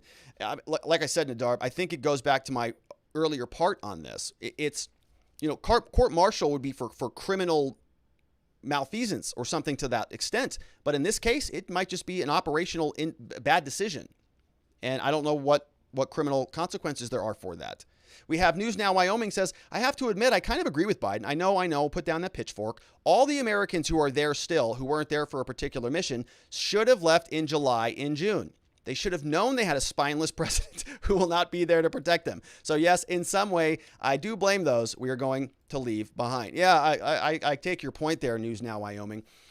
Sort of the position being, back in June and July, Joe Biden was saying that the Taliban had 300,000. Remember when he said that? 300,000 is how he said that. Very emphatic that they were going to be able to take control of their country. So if you're a citizen over there, you're listening to your president and he's going, oh, it's going to be fine. They have 300,000 Afghani troops here and they are all going to be able to make sure the country is secure. I trust our president. He said it. Pentagon said that. All of our military officials have been saying that. So we must be clear, honey. Don't pack your bags just yet. We're good to go. News Now Wyoming is saying, we're talking about Joe Biden. So, yeah, pack your bag, sweetie. I don't care what he says. The guy is disconnected from reality. So pack it up quickly. We're out of here. News Now Wyoming says that would have been the prudent decision, which you can't argue with that. TOS Forever says, wow, suddenly clearly articulate. Might we agree this is the revenge for his son's death? Hurting people hurt others. Action of tyranny? Wow, that's from TOS Forever. That's a bold statement. Lauren S. says, just a comment, Biden was scary during that speech, like the softer one of two parents. Threaten all you want, but you're never actually scared. He's a joke. That's from Lauren S. Good to see you, Lauren. We have Kenny 1B says, Iran is an enemy of the Taliban. I don't buy the China theory. If anything, the heavily armed Taliban is a significant threat to Iran. Interesting. Yeah, we're going to see how all of this shakes out geopolitically, won't we? LT13 says, Biden keeps saying no one ever wanted to nation build, but he was the co-sponsor of the legislation in 2002 to nation build. Okay, so I don't know if that's accurate or not, but yeah, Joe Biden has been in Congress forever, and he's been wanting to be on multiple sides of multiple issues multiple times. So, not a surprise. Oh gosh, Nadler's dirty diaper is here. Oh gosh, Mother of God. Oh, he says I need to be changed. Oh, that's terrible. Nadler's dirty diaper. Gross. Hangman's News says, Rob, big fan. Traitors and Biden. I'm not going to read that. We've got this one. TOS Forever. I'm a big fan of you. TOS Forever says, not Kamala, Queen House Speaker P. Wow, we're going to go down. I guess Kamala's going to get gone too. Traitors plus AZ audit equals treason. The Hangman's Noose is here, throwing the treason word around. So we've got to be cautious about that, right? We are never in favor of violence on this channel. Never. Political repercussions, not physical repercussions. Kenny 1B says, some of the smaller blasts are the U.S. destroying their military equipment, so that's good. Not going to turn those over to the Taliban as well. Sasha Shisha says, just wanted to add a moment of silence to the fallen Americans. It's a shame that it's come down to this. You're right, Sasha. Sergeant Bob says, Sleepy Joe makes Obama look good. What? Yeah, he actually does. Obama was very competent compared to this. Perry Masonary says, not surprised Biden blamed Trump. Not my fault, says he. Been saying that all week. And we've got a few more. Hangman's News says, Rob, whoever owing allegiance to the United... Okay, Rob, whoever owing allegiance to the U.S. levies war against them or adheres to their enemies, giving them aid and comfort within the United States or elsewhere, is guilty of treason. Leaving money, weapons, and a country behind to the Taliban's might be in that category. We have Monster One says, the Afghanistan disaster is just covering up for the fascism coming here. Does anyone really think it was a coincidence they released their list of Trump supporters during this? That's from Monster One. We're going to talk about that in the next segment when we get to the January 6th segment and Bennie Thompson here very shortly. Former LEO says, can the Capitol Police go into the Oval Office and 5150 him because he is a danger to others? Former LEO. Danger to others, danger to himself. Just get him checked into someplace safe for Joe. It's going to be okay, Joe. Just sit here. These people are going to help you. Radase says, I disagree with you. Biden was installed for 2 years, so President Harris can run for 2 terms. So okay. So Radase is saying that Radase is saying that Biden has to stick around for 2 years so that Kamala gets half of a term, then she can run for 2 additional terms after that. And if that's the case, well, obviously, she's going to win because that's who they are going to select for the next president. We have Global Defense Initiative, GDI. Is that from Command and Conquer? Death from Above. Let's see here. Oh, that's the side angle. Let's go over here. It says, Death from Above, tap Jocko Willick to lead the charge. Extract our people, leave ASAP. Far too much American blood and treasure has been expended. That is absolutely true. And our last one over here from 3 Girlies says, Biden cannot be charged under court-martial because he is a civilian. Cannot be charged under the law because he's the president. The only legal repercussion he can face is an impeachment. Impeachment is not good enough consequence providing for any of his administration. Remember that anybody in his cabinet confirmed by the Senate would have to be impeached in order to be removed. That's from 3 Girlies. Thank you for that. Very good comment there. And we had a couple super chats come in. Want to make sure we grab these. Thank you for the love and support over on YouTube as well. Brody Z says, why does no one mention the Obama administration started the pullout? they wanted the Taliban to take control of their country even then? It's a good question. You know, it's sort of hard to keep track of everything over the last 20 years. It's been absolute madness. And so I think Americans have gotten Afghanistan fatigue, candidly, which is why so many people are okay with getting out of there. And I think that's not even, you know, we've talked about the different layers of analysis. I think that most people are okay leaving Afghanistan. They're not even upset about that. They're just upset about what they're seeing and how this is happening. And in addition to that, the response from the administration, right? You could even give the Biden team leeway on that. You could say, listen, it's Afghanistan. The Taliban are like 6th century troglodytes. There is no good way to leave. And so you could even give them a pass on that, let's say. But the response to the botch is really where you're just like, oh man, 3 strikes. That's really, really bad. And so that's largely where my criticism has been, that the leadership has been totally scattered. There's been no plan at all. Sounds like legitimately we're leaving 1,000 Americans, if not more, over there under secure of the Taliban. That's insanity to me. All right.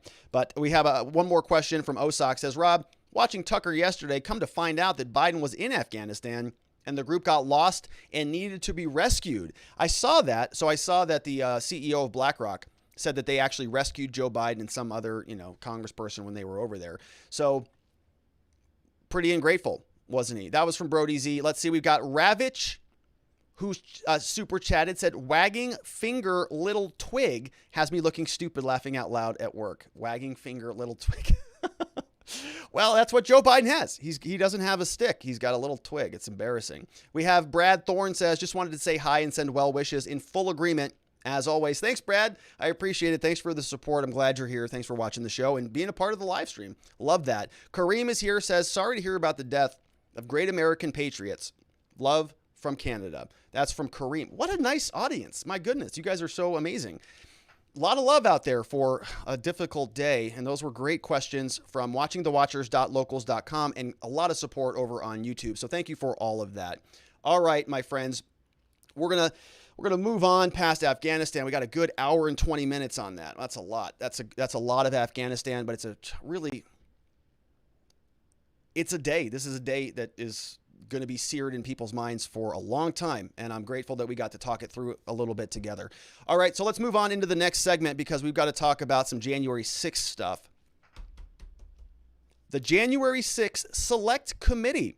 That's pretty clever. They're now going to be investigating January 6th again. They've been doing it for 8 months now, and they're going to continue to do it because they're still mad at Donald Trump. And they're going to do whatever they can to make sure he is removed from the playing field. They want to take his piece off of the board. And so we're going to take a look at this new document that came out. This was drafted by this guy over here, Bennie Thompson. He's the chairman of this select committee. You can see he drafted this on August 25th, the select committee to investigate the January 6th attack on the Capitol. So he's sending this letter over to Mr. Ferrario. This is over at the archivist of the United States, the archivist over at the U.S. National Archives and Records Administration. So they're sort of the clearinghouse that keeps a lot of data and a lot of records in storage. And so Bennie Thompson down here, who is leading the select committee, is really going to be investigating all of this stuff. And he says, look, we have been convened to investigate the January 6th attack. We want a lot of information about all this. Given the urgent nature of our request, we ask that you expedite your consultation, produce all of this information, and we want you to send it to the select committee so that we can discuss priorities on what to investigate. This is our first request for materials. We anticipate additional requests. Please produce this information no later than September 9th. All right, so let's take a look at what's going on here. This is Bennie Thompson, and he's a congressperson. And he's going to be going on what we call a fishing expedition. And boys and girls, this is something that is very common in criminal law. And this is common in law in general. This is one of those phrases that attorneys just use all over the place. And sometimes it doesn't, sometimes it doesn't really apply. But I want you to be the judge of this. Let's learn what a fishing expedition is, and let's go see if Bennie Thompson is going fishing. Here is a definition from Wikipedia. It says a fishing expedition. Our LEO, former LEO, and Sergeant Bob over here on our channel, they know what this is because they probably had a lot of defense attorneys say this to their cases. But a fishing expedition is informal. And let me clear that up. I'm not saying that they were doing fishing expedition cases. I'm saying that attorneys, defense attorneys, will say this all the time in prosecution cases. They'll say that, prosecutions will say that defense attorneys are going on fishing expeditions all the time. So if we're talking about Sergeant Bob or former LEO, they're investigating their cases. I'm not implying that they did anything wrong or improper. They're great officers, very good, upstanding former LEO. They're doing their job. But what defense attorneys do after they make an arrest is we say, we want everything. We want everything you ever did, said, what you had for breakfast this morning, everything, everywhere you were, all of it. And the prosecutor says, oh, well, you don't need all of that information to do your job to defend the case. They call what we ask for fishing expeditions. And so let's see if Bennie Thompson is doing that here. So a fishing expedition is an informal, pejorative term for a non-specific search for information, especially incriminating information, most frequently organized by policing authorities. In pretrial procedure, these so-called fishing expeditions are massive and aimless calls for documents related to the litigation. Right? The federal rules of civil procedure say that the stuff needs to be relevant and privileged and blah, blah, blah. The only constitutional limit, okay, so we're going to skip the rest of that, not super important. You get the gist of it. It's when one side is going after information that is so broad that you just go, you don't need any of that. That's not for a pertinent, reasonable, relevant purpose. You're just trying to go get everything and anything. Okay, so now we know what that is. Let's take a look at what Bennie Thompson is asking for here. Here's what we've got. Pending requests. And we're going to go through this relatively quickly. You're going to see there are huge names on here. But this is basically the wish list. This is what the Democrats want from Donald Trump and from everybody who was involved in January 6th. It's a big list. They're asking for a ton of stuff. Let's see what's in it. Select Committee reiterates previous requests. They sent some other stuff on January 25th. Here's what they want. All documents and communications relating to remarks made by Donald Trump, any other speakers, also on Twitter, all the calendars, all the schedules, all the movement logs regarding meetings or events attended by Trump, anything leading up to January 6th, all documents about the movements and protections of Vice President Pence, all video communications of the president speaking on January 6th, all photographs, digital timestamps, and so on. Okay, this is just the first page. The first page. And then we got Bennie Thompson over here who's just fishing away. He's trying to get some of that information out. Let's see what else he wants. All documents and communications within the White House on January 6th relating in any way. Look at all this stuff. Look at all these people. They want access to all of their information. All photographs, video, all communications, all documents for all of these people. Donald Trump. We've got, let's see who else is on this list. Dan Scavino.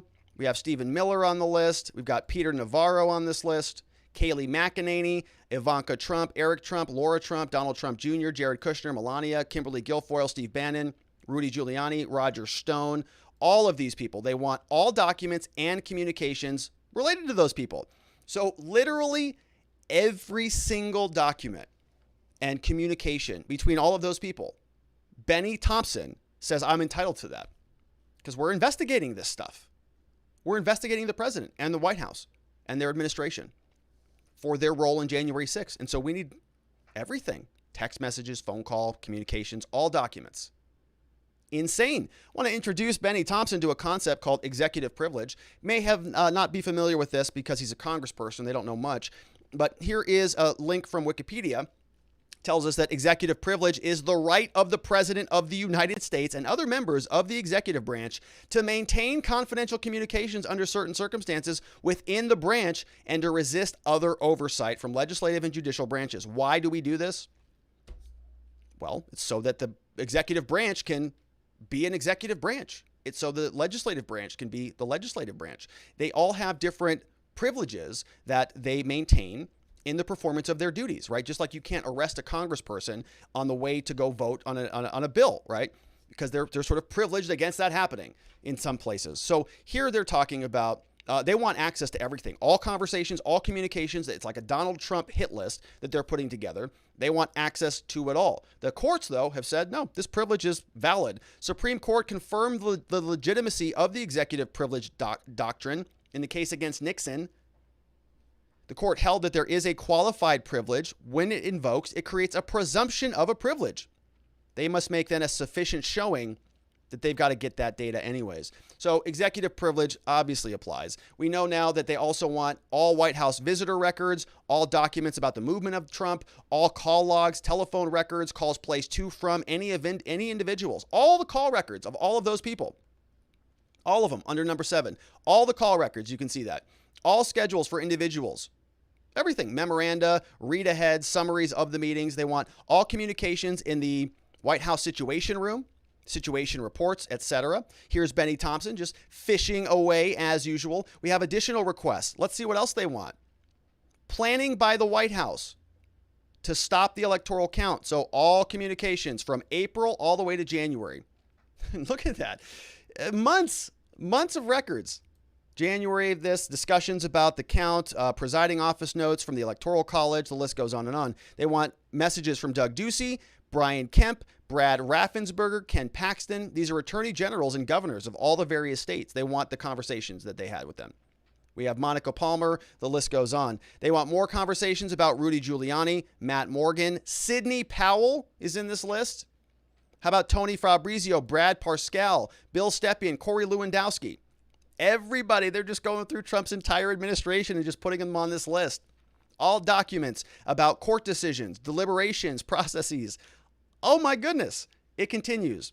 All documents and communications about QAnon, the Proud Boys, Stop the Steal, Oath Keepers, 3%ers. Justin Reimer. We also have the department. Okay. Look, folks, I could read this on and on and on, but they're also going after certain influencers, right? So these are people that you might find on Twitter. A couple of them here. Jack Posobiec. Remember Jack Posobiec? Some of you follow him on Twitter. Many of them were allegedly, by this document, involved in something going on. We have Proud Boys said something like stand back and stand by. Donald Trump made a statement about that during one of the debates. Civil unrest. And so they're looking through this list. They want all of these names. Ollie Alexander was somebody who was working on Stop the Steal. And so they want information about him.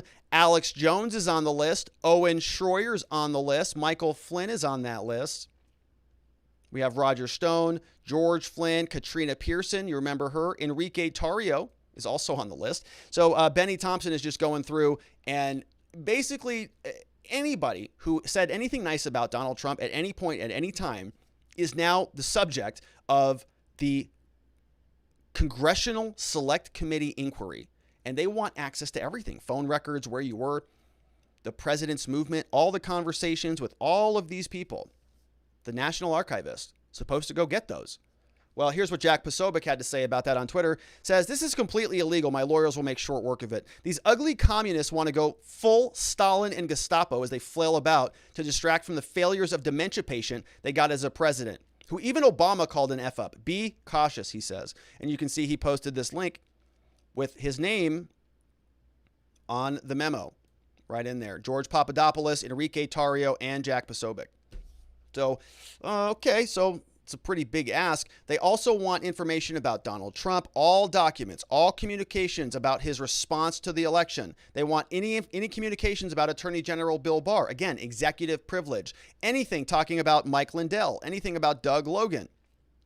They want to know about documents, communications relating to voting machines and their control or manipulation through thermostats, which is interesting.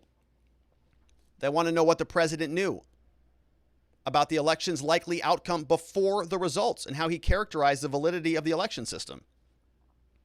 So they want emails, documents, and communication between Trump and Mark Meadows about their, folks, this is crazy. They want information about the predictions that they were making about election night.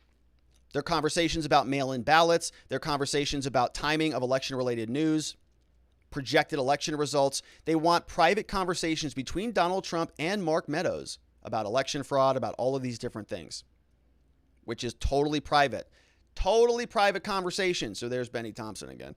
All right. So we have over here the responsibility to transfer power. We have Pat Cephalone. We have John Eastman, many others. We've talked about Kash Patel here. Ryan McCarthy's another congressman. They want access to all this information. They're forgetting about the privilege here called the legal professional privilege. This is something that protects all communications between professional legal advisors and their clients. The purpose behind this is to protect an individual's ability to access the justice system by encouraging complete disclosure to legal advisors. So that's what they're asking for here. Documents and communications relating to the legal advice or legal analysis of compliance with all of these processes. So if Donald Trump was consulting with his attorneys, of course, he's got legal professional privilege there. But Bennie Thompson wants more of that. They want all of this from every different department. The DOD, the Joint Chiefs of Staff. They want Chris Miller. They want John McKenzie. They want Anthony Tata, James Anderson. Over here, the Department of Justice, Jeffrey Rosen. Remember that name. Over at the FBI, Kash Patel and Christopher Wray. Over at the CIA, Kash Patel and Gina Haspel. Remember her. Also, Chad Wolf at DHS. Everything from everybody. Communications with Jeffrey Clark, communications about whether they're going to take Donald Trump out with the 25th Amendment, conversations about the mental stability of Donald Trump or his fitness for office. That might be interesting. Might be good to get some of those records for Joe Biden, who happens to be the current president. Donald Trump is no longer president. I think they keep forgetting that, but he's not the president anymore. Might be good to get information about the 25th Amendment for Joe Biden and the mental stability of Joe Biden. All documents about the stop or delay about the administration, anything from the general services. Documents relating to martial law, documents relating to the Insurrection Act, documents relating to Kash Patel. Any documents about foreign influence and social media narratives. All information from the defense secretaries warning of military use in election disputes. And the list goes on and on and on. It's a lot of information. That's what Bennie Thompson wants. That's what Nancy Pelosi's January 6th Select Committee to investigate that incident. That's what they want. It's a lot of information. Does it sound like a fishing expedition? What do you think? Let's take a look at some questions over from watchingthewatchers.locals.com. Got a few questions on this segment.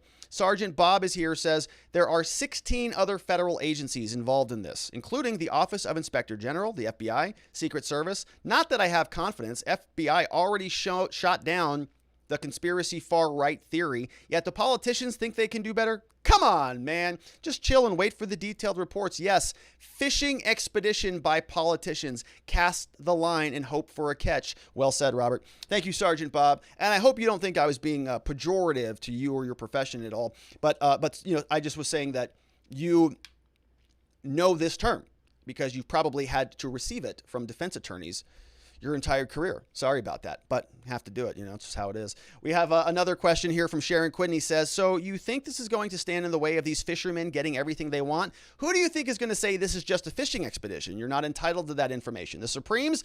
Give me a break. That's from Sharon Quidney. We'll see. Look, they're going to, We've got Jeremy says, Rob, they can have any documents they would like. If they want them, they would need to travel to Afghanistan. It appears that all the documents related to 1-6 are being stored in Kabul. Who the hell do these people think they are? The only documents they should be given are their permission to leave the country and never come back. That's from Jeremy. Thank you, Jeremy. Yeah, you could store the documents over there. Have a tough time getting them. News Now Wyoming says, since all the files are controlled by the administration, can the current president waive the presidential executive privileges for the previous administration? Oh, that's a good question. I don't think so, right? The privilege, so executive privilege, when it comes to privilege, you talk about who has the right to exercise the privilege. So if a person has that privilege, somebody else can't waive that privilege for somebody else, right? Because what you want to do is, let's think about what we're protecting here. Candidness taking place in the executive branch. You want the executive branch to be able to conduct itself without worrying too much about this oversight stuff, which I know there should be oversight, but there's also, you want people to be able to speak freely and do things freely and talk about all of the very important issues. You want to create a sort of a safe space for them to do that. And the Biden administration would have a strong, I would say, incentive to continue to protect that privilege because they want to live within the confines of its protections. But at the same time, I think that the privilege is going to attach to the people who had it at the time, and the Biden people would not be able to waive that. Now, all that being said, this is sort of a pseudo court proceeding, right? This is taking place in a select committee in Congress, and so a lot of this stuff doesn't have the same force of power that you would get out of a court of law. This is just a letter. It's a request. The National Archivist is going to do what they want to do with it. And of course, all of the information in here was so robust that the National Archive is probably not going to have much of it anyways. And so it's just a political spectacle, as much of this stuff has been anyways. We have former LEO says, did they forget to include Nancy? After the midterms, if the Republicans had any BALLSs, we can return to the favor. In the hit show, Republicans do January 6th. I wonder how the Democrats will respond. Payback and Discovery is a female dog. There is some coded language in there. Thank you for that, former LEO. Yeah, Nancy Pelosi, I would like to know what she had to say about all of this. And the Sergeant at Arms and Mayor Muriel Bowser over the D.C. mayor. What were they doing? What was the House Sergeant at Arms doing? What was the Senate Sergeant of Arms doing? Good questions, I think. Thunder 7 says, the impeachment, the hyperbole, the arrest and imprisonment of MAGA trespassers, the comparison to Pearl Harbor, claiming it's worse than 9/11, the cover-up of Ashley Babbitt shows how desperate and terrified they really are of the Arizona audit. They recently sent a Proud Boy member to 5 months in prison for burning a BLM flag. They can scream and shout and stomp their feet, but the truth is coming out. That's from Thunder 7. Looking forward to those Arizona audits. Hopefully they get over their COVID pretty quickly and they can get back to work. Edon Tess says, I know this is a sensitive subject, but I wanted to know if you heard anything about the information Mike Lindell been putting out on his website. Epic Times has covered it a little bit, but I wondered if you had followed anything from Lindell and if you think it has merit. That's from Edon Tess. So I really have not been following Mike Lindell, Edon Tess. I really don't know what he's working on.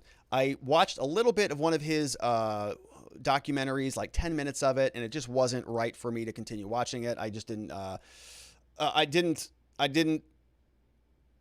think that it was something that was connected to the promises being made. So let me clarify this. And I know a lot of people have a lot of questions about the election. For YouTube purposes, we have to acknowledge here that Joe Biden won the presidency. He's the president. He's wrecking Kabul. He's wrecking Afghanistan. Nothing's going to change that. That's going to reverse the course of the election. There are other things that, of course, could happen. There could be a constitutional amendment or something like that. All very uncommon, but it is technically possible that something might happen. With the election stuff, though, I think what a lot of people are looking for is the Kraken. They're looking for this magical silver bullet, something that's going to be revealed that's going to show clearly that something happened. And while I think that there's going to be, there already are a lot of questions that I've been asking. I covered a lot of them before the election took place. In my framework, what I've been the way I've been seeing this whole issue has been through the lens of the legal system. And this is not uncommon. If you're sick and you go see a doctor and the doctor is a nutritionist person, well, they're going to just say it's your diet, fix your diet. If you go to a dermatologist and they say it's they're going to say it's your skin. If you have a problem with something in your body and you go see a kidney doctor, he's going to say it's your kidneys. If you go talk to a spiritual guru, they're going to tell you to breathe more. If you go to a general practitioner, they're going to prescribe you a pill, right? Everybody sort of sees what they're programmed and primed to see through the lens of their lives. And so when I look at the election stuff, I saw it in the context of the law. We talked about a lot of the pre-election litigation that was taking place through Democracy Docket and through a lot of different organizations, many of them funded by Chan Zuckerberg Initiative and Facebook and these organizations. Well, all of them were maneuvering things around prior to the election, changing dates, filing lawsuits, a lot of litigation there. And all of that was right out in the open. We talked about a lot of it on this channel. And so I think that a lot of that has more merit than any of the other things that Lindell or some of these other people are talking about. Sidney Powell came out and said that there was a general or somebody in Venezuela 2 decades ago, and anything that is sort of in that bucket I found to be sort of low credibility, not something that I think is really meaningful. A lot of it seems to be very abstract, right? People are just sort of speculating and the hard evidence hasn't been there. As a lawyer, I looked for the evidence and I found a lot of evidence. It was in the form of legal court documents that were filed that were changing election deadlines, modifying the election rules that were legitimately passed by the state legislature. We had governors, we had secretaries of state, we had courts all changing the rules around. That was all done legally in the courts. And so you don't even have to go find out what China was doing with the servers and the IP addresses or any of that stuff. Because as far as I'm concerned, we saw what happened. The playing board, the playing field was changed legally in court, and the Supreme Court said it was fine. So, that's the Supreme Court. Now, that is what the field looked like. And there are people who can go play on that field the next round of elections. But if we're looking for Mike Lindell or for Sidney Powell to come out and release the Kraken, I've been waiting for it, right? We've been waiting for it for some time, and I'm just not sure that there is much there. So that's my answer on that. I know it's long. We have I'm Not Gas says, I heard you were a big meanie. Going to need a list of all your incognito mode browsing history. Uh-oh. Incognito mode? What would be on there? You know what would be on there? Me reading paywalled news articles. That's what it would be. Reuters, they kick you out after you watch a certain, or you read a certain number of articles. So you know what I do? I have to admit it.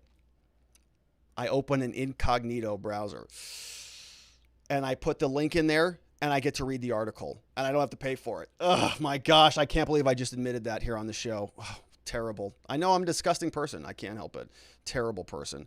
I'm Not Gas. Thank you for that. We have another one from Nadarb says, sorry for the paragraph, but what are supposed to be the means for people to push back against this? Our representatives? Well, that's pointless because at the end of the day, it's all up to the Speaker of the House, giving my rep effectively zero power. That's right? Yeah, we have representatives, but do they do anything? Or do they just vote in lockstep with their party? So it's kind of like Nancy Pelosi is the House of Representatives, isn't it? So now she has some work to do in order to get people to go her way, but they all do all the time. So she's sort of our Congress in many ways. This is why, and I don't know if it's even possible, we need to get rid of the roles of the Speaker and the Senate leadership position because it makes one person from one part of the state more powerful, more important than the rest of the reps in every section of the U.S. These leadership positions are the single biggest issue that makes our Congress so incompetent. Yeah, I mean, I totally agree with you there, Nadar, but I would just go one step further. I think we could just get rid of the federal government in general. Not sure why we need them at all anymore, quite frankly. So you're on the right track, but let's push it. Let's push it hard, see where we can go. Want to Know says, so to keep the Dems together, go fishing for Trump again, Pelosi in charge her simple. Could they get the evidence for those charged together while there? I'm not sure what you're asking there, Want to Know, but I think you're going to...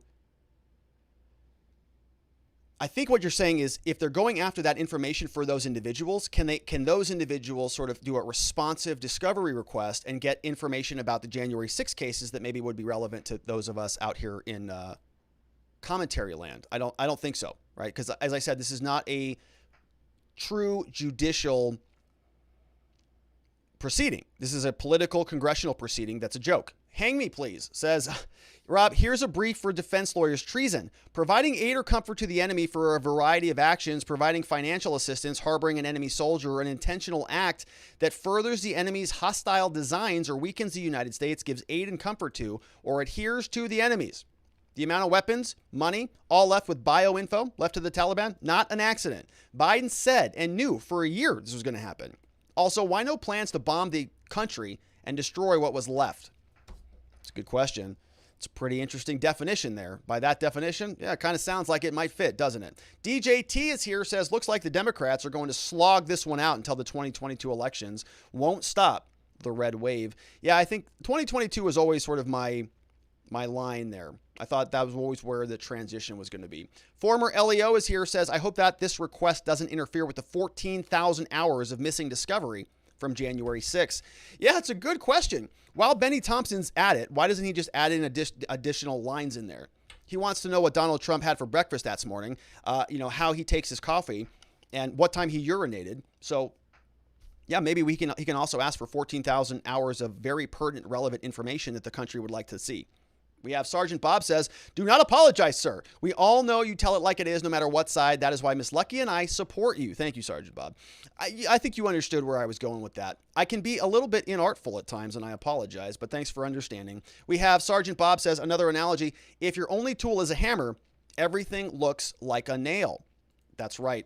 It's a good one. We have Monster One says, from my understanding, Biden can waive privilege for Trump, or at least the MSM is claiming he can. Not like this administration is known to follow the law anyways. Yeah, Monster One. That's true. And even if the Supreme Court came out and said something, we know that Biden might just say, well, that's a nice suggestion, Kavanaugh, but we don't care. Thanks.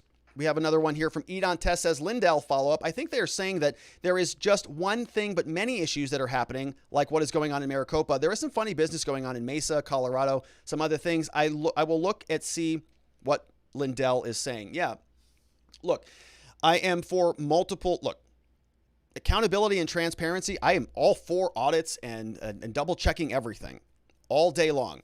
But we also have to, make sure that we're not sort of, didn't Lindell say that Trump was going to be reinstated in August or something like that, right? People need to be sort of held accountable to those predictions to some degree. If he says that, yeah, he's going to be, he's going to be president again, unless we wake up and Donald Trump is president, I'll eat my shorts if that happens.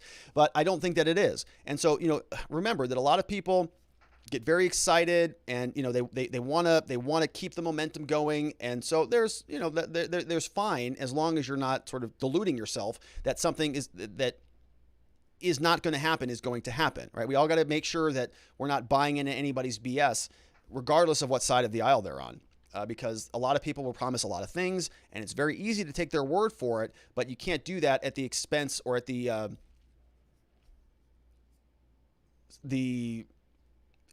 I guess the expense of your critical thought, right? You can't outsource that. You have to continue to process the information is coming in critically and not just take people's word for it. All right, we have some other ones here. Want to Know says, why wouldn't they want to review the video the government have and help them organize it?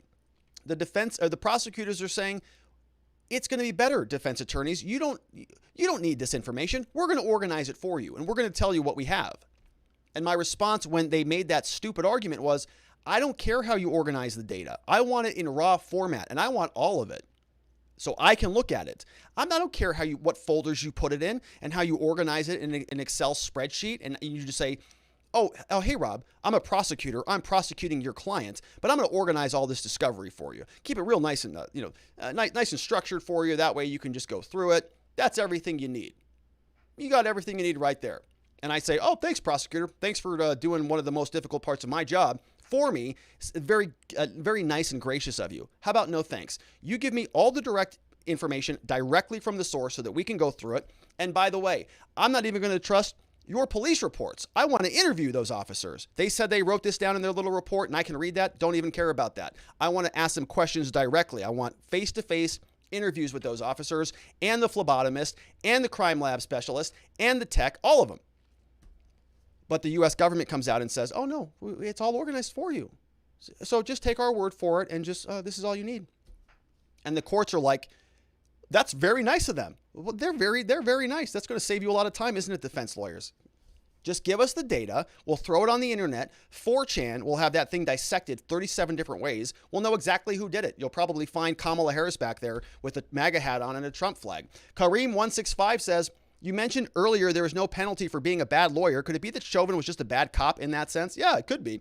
So I want to be careful, right? There are penalties for being a bad lawyer, right? If you're incompetent and you're doing things that result in people, being thrown in prison, that could be a very serious consequence. I'm not saying you can be a bad lawyer and just kind of go, oh, shucks, golly shucks, oh, woe is me, I'm just an idiot.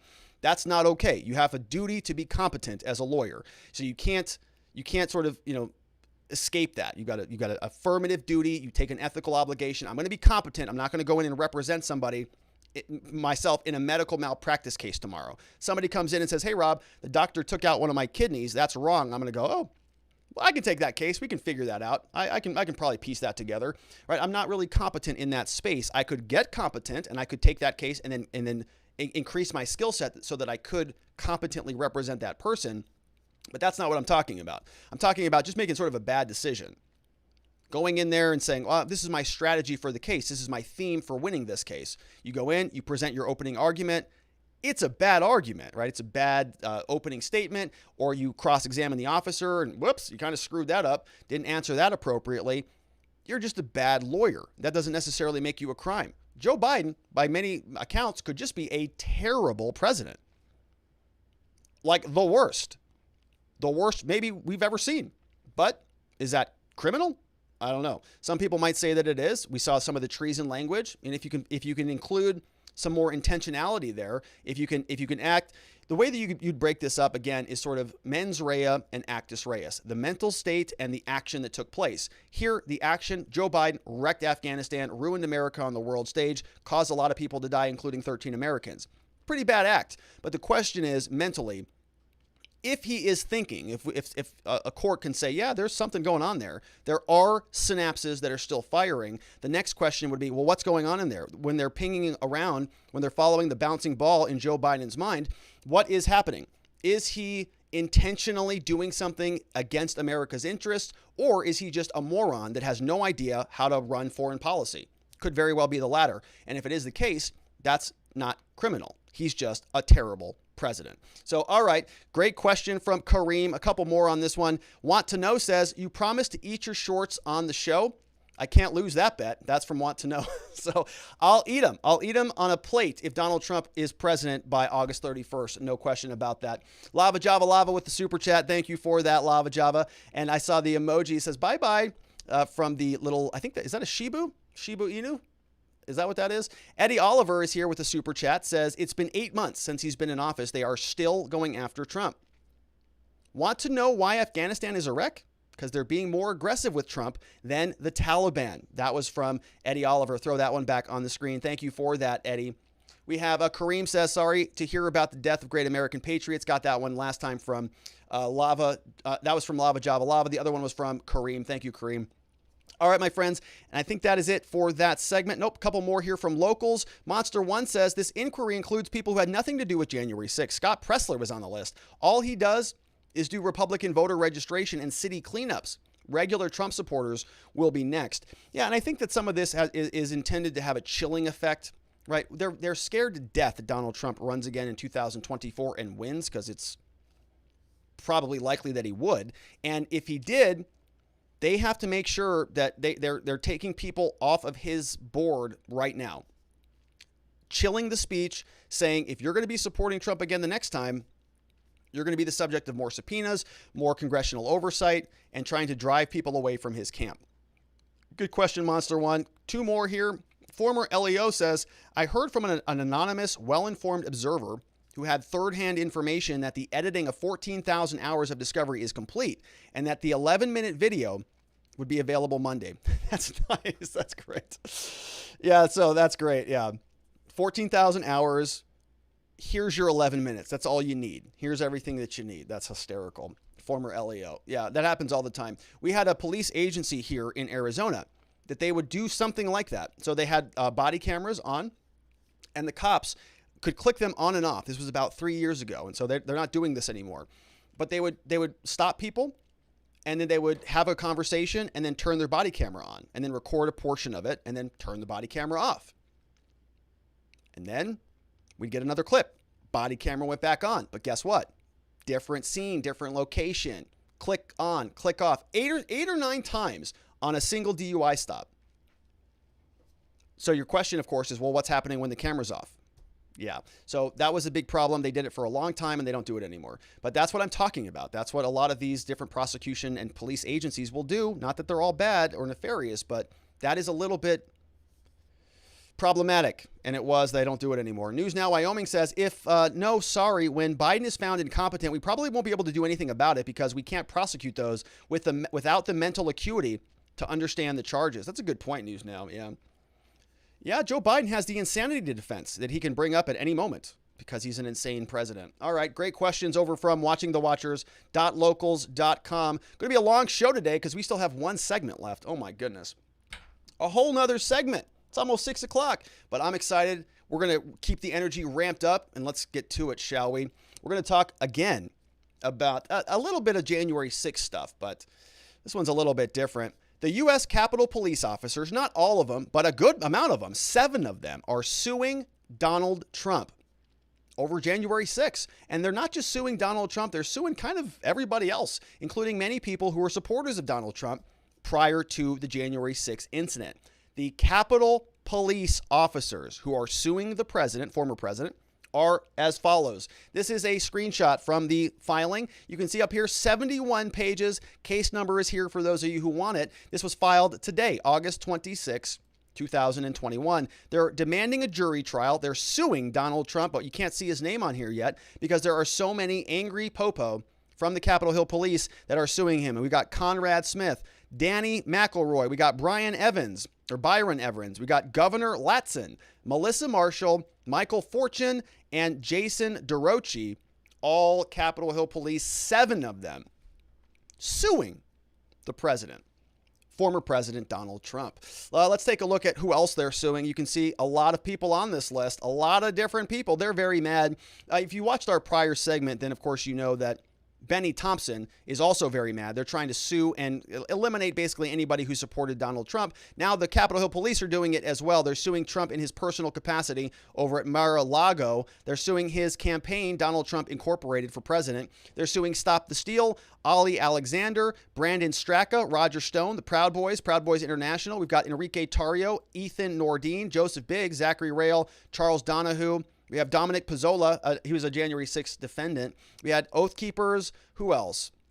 Let's see. Anybody else stand out here? Not really, but John Doe's 1 through 10 as well. So they're also keeping some space for 10 other defendants. So if this wasn't enough defendants, Alan Hotstetter, Russell Taylor, they're also suing, leaving room in case they need to add like 10 other John Does.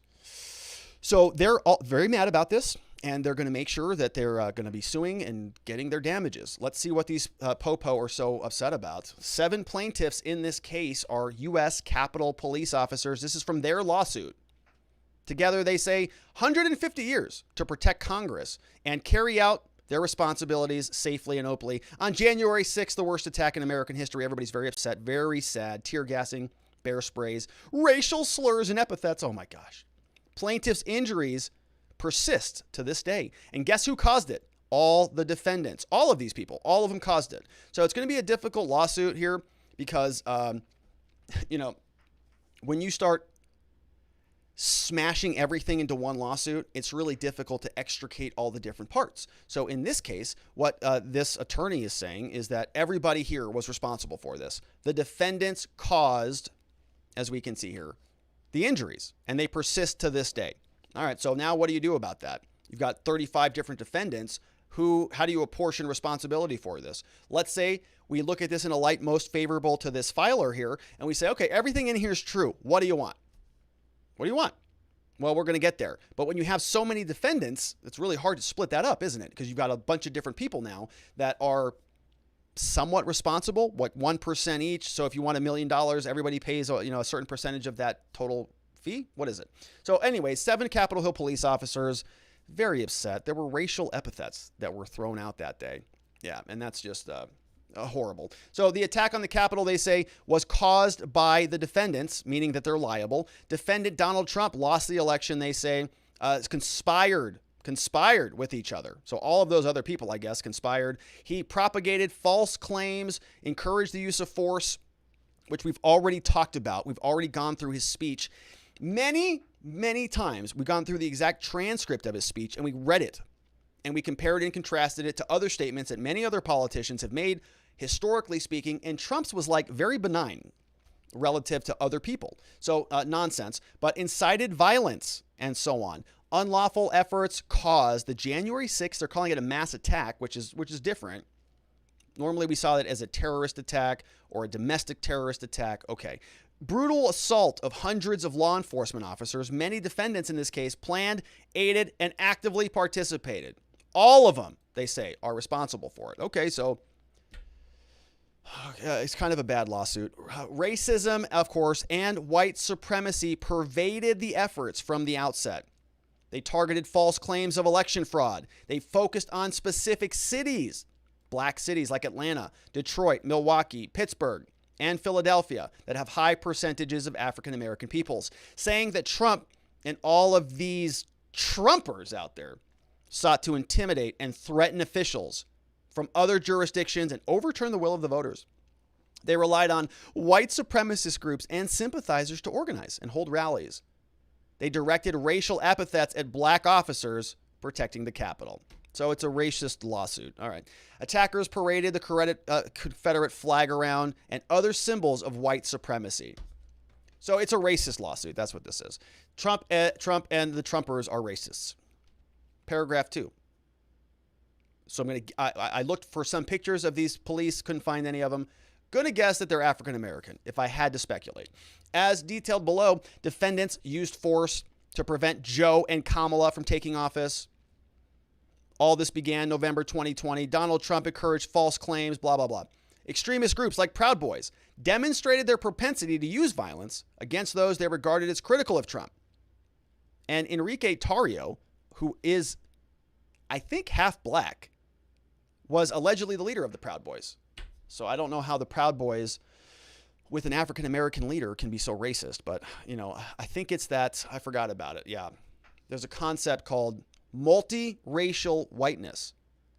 Washington Post wrote about that. You can Google it if you're curious. Defendants' acts in furtherance of the conspiracies described in this complaint, they were fabricating, spreading lies. Trump was using means of election fraud, promoting, disseminating false claims, wanted to overturn the election, assembled people, weapons, funds, resources, and support to amass a large and violent crowd to take over the country. They wanted to prevent the election of Biden and Harris. The conspiratorial acts resulted in the violence. Several defendants and other attackers followed through. The outer barricades shattered the buildings, scared the heck out of AOC and other congressional staffers, desecrated the Senate chamber, pursued members of Congress and Mike Pence to capture and violently punish them. They were all fine. Did not participate in the violence it promoted. Okay, on and on and on. Now they're going to blame Trump specifically. He employed, planned for, and encouraged the use of force and intimidation, which he didn't. We've already covered that. He followed the Capitol attack on television and social media, talked to Kevin McCarthy about it, followed it for hours on live TV. Trump encouraged and supported the attackers. Not really. While the attack was ongoing, contacted members of Congress and said something like, remember this day forever. I think he said that on Twitter, right? Posted a bunch of stuff on Twitter. So they're upset about that. They also assaulted and injured plaintiffs. Did Donald Trump do that? Did Donald Trump assault and injure plaintiffs? No, he did not. So why is he named in this complaint? Though those actions described violate the Ku Klux Klan Act, blah, blah, blah. Defendant committed biased, motivated acts of terrorism, politically and racially motivated violence. These injuries and damage they suffered by plaintiffs were foreseeable of Donald Trump's actions, and the plaintiffs now filed this complaint to ensure that this never happens again. Wow, that's very brave of them. Very heroic police officers. Racial epithets and a scary day of Trumpers, a lot of MAGA-ers out there, yeah. All right, so let's see what they want. What do these cops want? For each count, they want injunctive relief, and they want compensatory damages, and they want punitive damages, and reasonable attorney's fees from each of these for what? Physical and emotional injuries incurred as a direct causal effect of the actions of the defendants. So you can tell this is a terrible lawsuit because Donald Trump didn't cause any physical injuries to anybody. There was no assault that took place. Now, so what they would have to do then is connect that back multiple steps. He said something that somebody heard that went and caused an injury in the form of an assault towards a police officer. So it's not a direct causal effect, is it? See this word, direct causal effect? No, that's not true. It's an indirect causal effect if you wanted to make that argument, which is a terrible argument and typically not something that would fly in criminal court. This is not a criminal court. This is a civil court. And so what they're asking for here is a declaratory judgment. They want the court to come out here and say, Donald Trump and all these 35 other people broke the law in some way. They want an injunctive relief, but I don't know what that would be because they don't really define it. They want compensatory damages that they would be entitled to win if the court found that there was a cause and injuries that took place. They want punitive damages to punish everybody on this list, and they want attorneys' fees and other things that the courts have decided are appropriate. Written by this guy, don't really know who he is, Edward G. Kaspar, over from some law firm. No, this is might be a nonprofit. Lawyers' Committee for Civil Rights Under Law. It's in Washington, D.C. So it's a pretty terrible lawsuit. I'm not real sure what that organization is, but they're not really keen. I'm not a civil lawyer. Maybe it's a great civil lawsuit, but looks pretty bad to me. That's just one man's opinion on that. All right, what do you have to say about this? Let's take a look at the questions over from watchingthewatchers.locals.com. See what we've got chiming in on here. We've got Vienticus Prime says, anyone else hearing a certain Weird Al song? Weird Al Yankovic? Yeah, I remember him. Former LEO says, I wonder if this opens the door for Trump to subpoena records from Nancy and everybody else. This is the USA, and everybody is entitled to a defense. That's right, former LEO. Love that. Everybody is. It's a very important feature of our country. Want to Know says, since Pelosi is in charge of the police, could she be behind this? How about AOC? I think AOC might still be in counseling. You know, she thought that she was almost going to get assaulted there.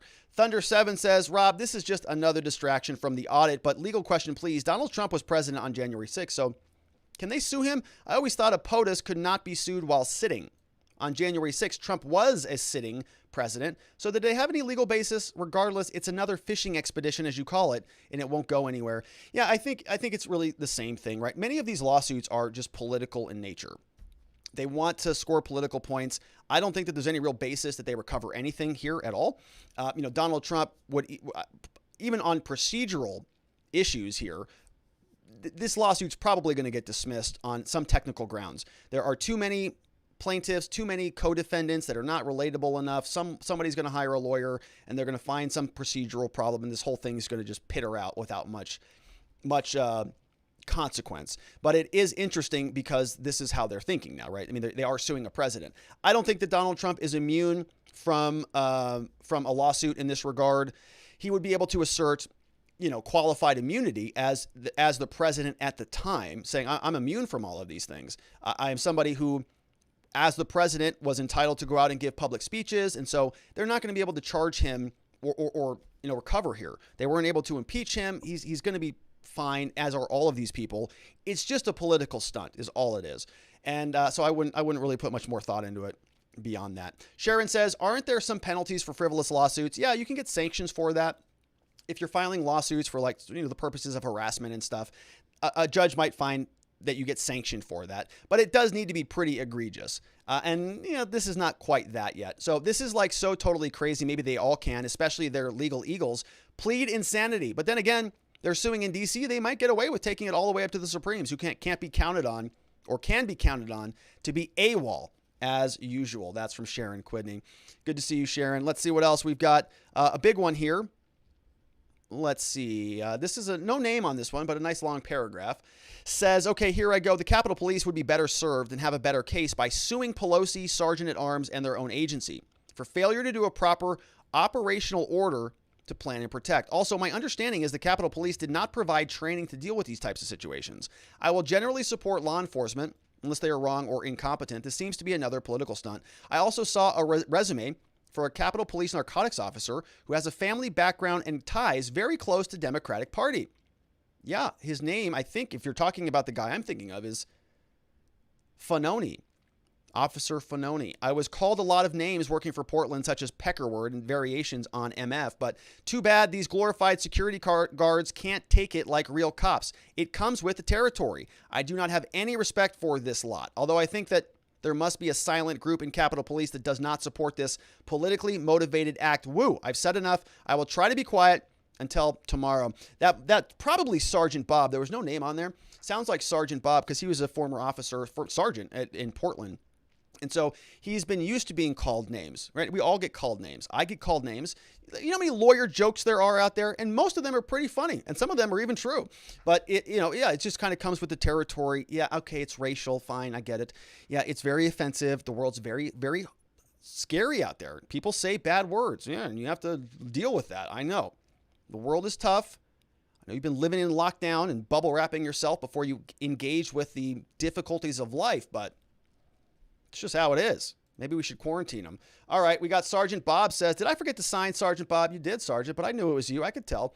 And we have over here, Sharon says, Rob, I love your show, but everything today is so totally beyond FUBAR. Is there anything beyond FUBAR? If there is, then we're there. I think it's B-FUBAR. Beyond FUBAR. Yeah, it's B-FUBAR. It's like a Delta variant. It's like ISIS-K. It's FUBAR, but it's B-FUBAR. Beyond FUBAR. Yeah, I think that's the only thing we got Former LEO says the Democrats referred to Larry Elder as the blackface of white supremacy. They walk among us. I've seen a lot of those headlines. We haven't been following the California election too much because I just can't stand California. But it's not to belittle anybody who's from California. It's a beautiful state, but their government is just a disaster. Anyways, so yeah, they have been really coming out. They pulled out the knives out for Larry Elder, no question. That was from let's see. Another one, News Now says, the LA Times says that he's the worst white supremacist in California. Anyone can be a white supremacist. I guess you haven't stayed up on the current wokeness. That's from News Now, Wyoming. Also chiming in about Larry Elder. LA Times said he's the biggest white supremacist. He's a black man, folks. Larry Elder, if you're not familiar with him. He's not white. And they're all saying he's a white supremacist, which is insane. And they made this same argument back during the Trump years. Because they couldn't reconcile the fact that all sorts of black African Americans and Hispanic Americans and other demographics seem to like Donald Trump. And how could they? Because he's such a racist Nazi. So they came up with a new solution, multiracial whiteness. And they wrote a whole article about it in the Washington Post. Jeremy Matrita says, Rob, have you ever seen such an atrocity of a lawsuit? Yeah, the other one that we read recently, that was another lawsuit. I forget what that one was. Remember that Washington guy? He wrote that lawsuit. We talked about it like 2 weeks ago. But yeah, this one's pretty bad. They're opening themselves up to so much scrutiny for this lawsuit. I bet there was video evidence of at least one of these officers waving people toward the Capitol. I have the utmost respect for real LEOs, but these security guards make a laughingstock of the federal building security guards. One of them was even seen having a friendly chat with some of the tourists inside the Capitol. I think they should be countersued for failing to protect the Capitol. Trump supporters wanted Congress to contest the votes and would not have done anything to stop the debate Congress had started to have. These people need to learn some basic logic and reasoning. No one should be allowed to file suit after failing to do their job. That's from Jeremy Matrita. I know it's pretty amazing. You know, the whole situation there on the Capitol was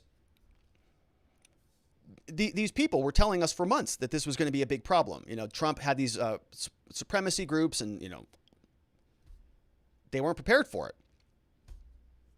And then they're mad that they got overwhelmed. Yeah, I don't know. Screw the Capitol Police is here, says this is a confession through projection of the Democrats. They created the Confederates, the KKK, the Jim Crow laws, all the things discriminating against the blacks. Remember when Hillary Clinton and Joe Biden posing next to KKK member Byrd and the 1994 crime bill that made by Joe that threw more black people in jail than Trump? I've been saying this for months, probably a year now at this point, that Joe Biden is responsible for more black people in jail, in prison, than any other person that's ever lived in America. Single-handedly. And somehow the Democratic Party was able to seize the mantle of criminal justice reform during the election. The Republicans let them get away with that. Was embarrassing. Perry Masonry says, looks like their feelings got hurt. I wonder how much damages they can get for that. In Washington, D.C., probably a lot.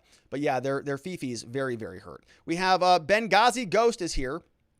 Says, nice long comment. Says, Rob, I'm very offended by the racist statements made by Hangman's Noose. Does this person think he can come on your show by making true statements? Let me say one thing. In order to prove treason, an overt act is needed. An act that shows criminal intent and furthers an accomplishment of a crime, but an overt act itself doesn't have to be a crime. Attempt. Someone can be convicted of treason even if the attempt to aid isn't successful or the enemy's goal isn't achieved. A wide range of actions can qualify as overtly treasonous acts, from making statements, posts, to providing weapons and ammunition. The key consideration is whether the person took the action with the intention of carrying out or furthering treason. Rob, we have passed a point. People do not fear or believe anything will happen to them for their actions. The theory of give them a good talking to does not work. Time for we the people to stand or become a ghost like me. That's from the Benghazi Ghost.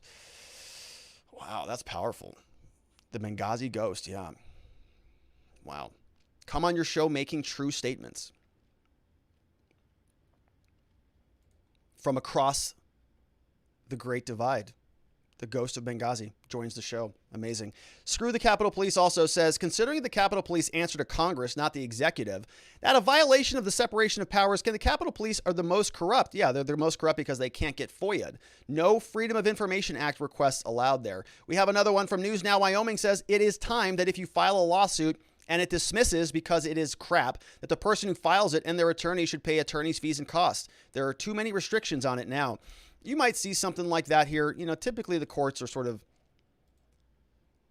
you know, hesitant to do that, especially in those types of cases, but, you know, we'll see. Ashley Babbitt says, I was murdered. All I was doing was climbing through a window that Antifa smashed for me and then set a trap. I was very naive, thought I had a right to protest, was gunned down and died.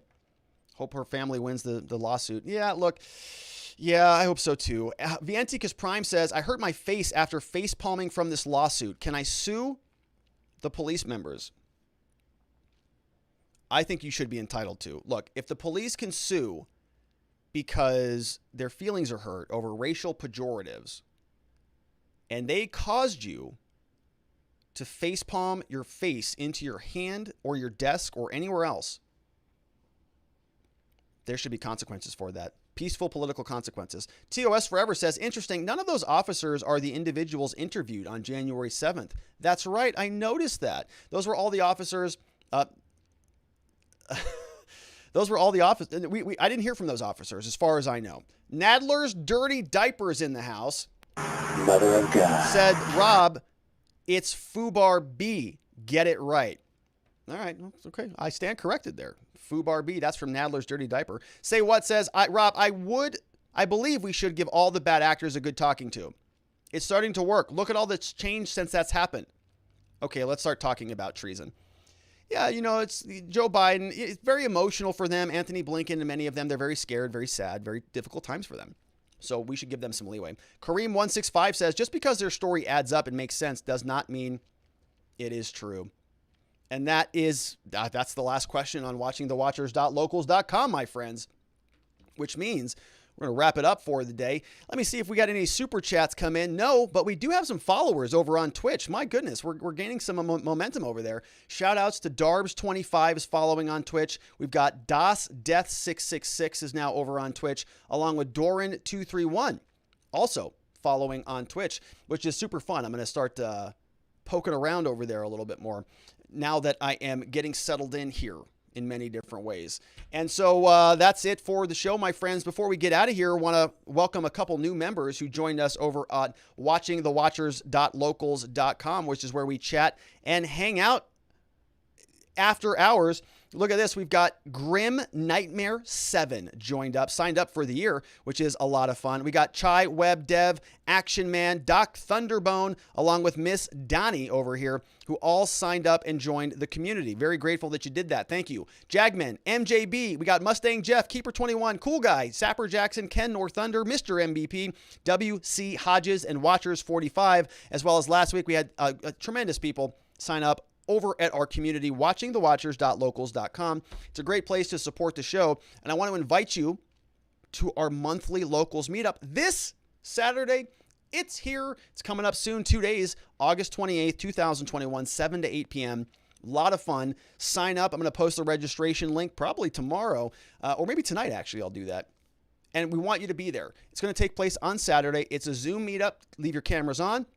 Leave them off if you want. Use your real name. Use your screen name. But the point is, come and get to know people. Connect with us. Put names to faces. Let's talk about the show. Let's talk about the world. Let's hear from you. What are you interested in? What's going on in your life? We'll connect. We're building a community. We're having fun. And I want you to be there and join us as we get to it. Saturday, August 28th, 2021. Quick reminder that if you're looking for the video segments, if you're looking for the clips for the show, they are now on a separate channel. So make sure you check the links out below to join there. I want to remind you to certainly subscribe to our channel and, of course, share the content if you like what you see here with friends and family so that they can come and join us on the live stream when we do what we do here. That, my friends, is it for me for the night, for the day. We're going to be back here tomorrow, last day of the week, to wrap it up. And I want you to be here, same time, same place, same location. 4 p.m. Arizona time, 5 p.m. Mountain, 6 p.m. Central, 7 p.m. on the East Coast. My friends, have a tremendous evening. Sleep very well. I'm going to see you right back here tomorrow. Bye-bye.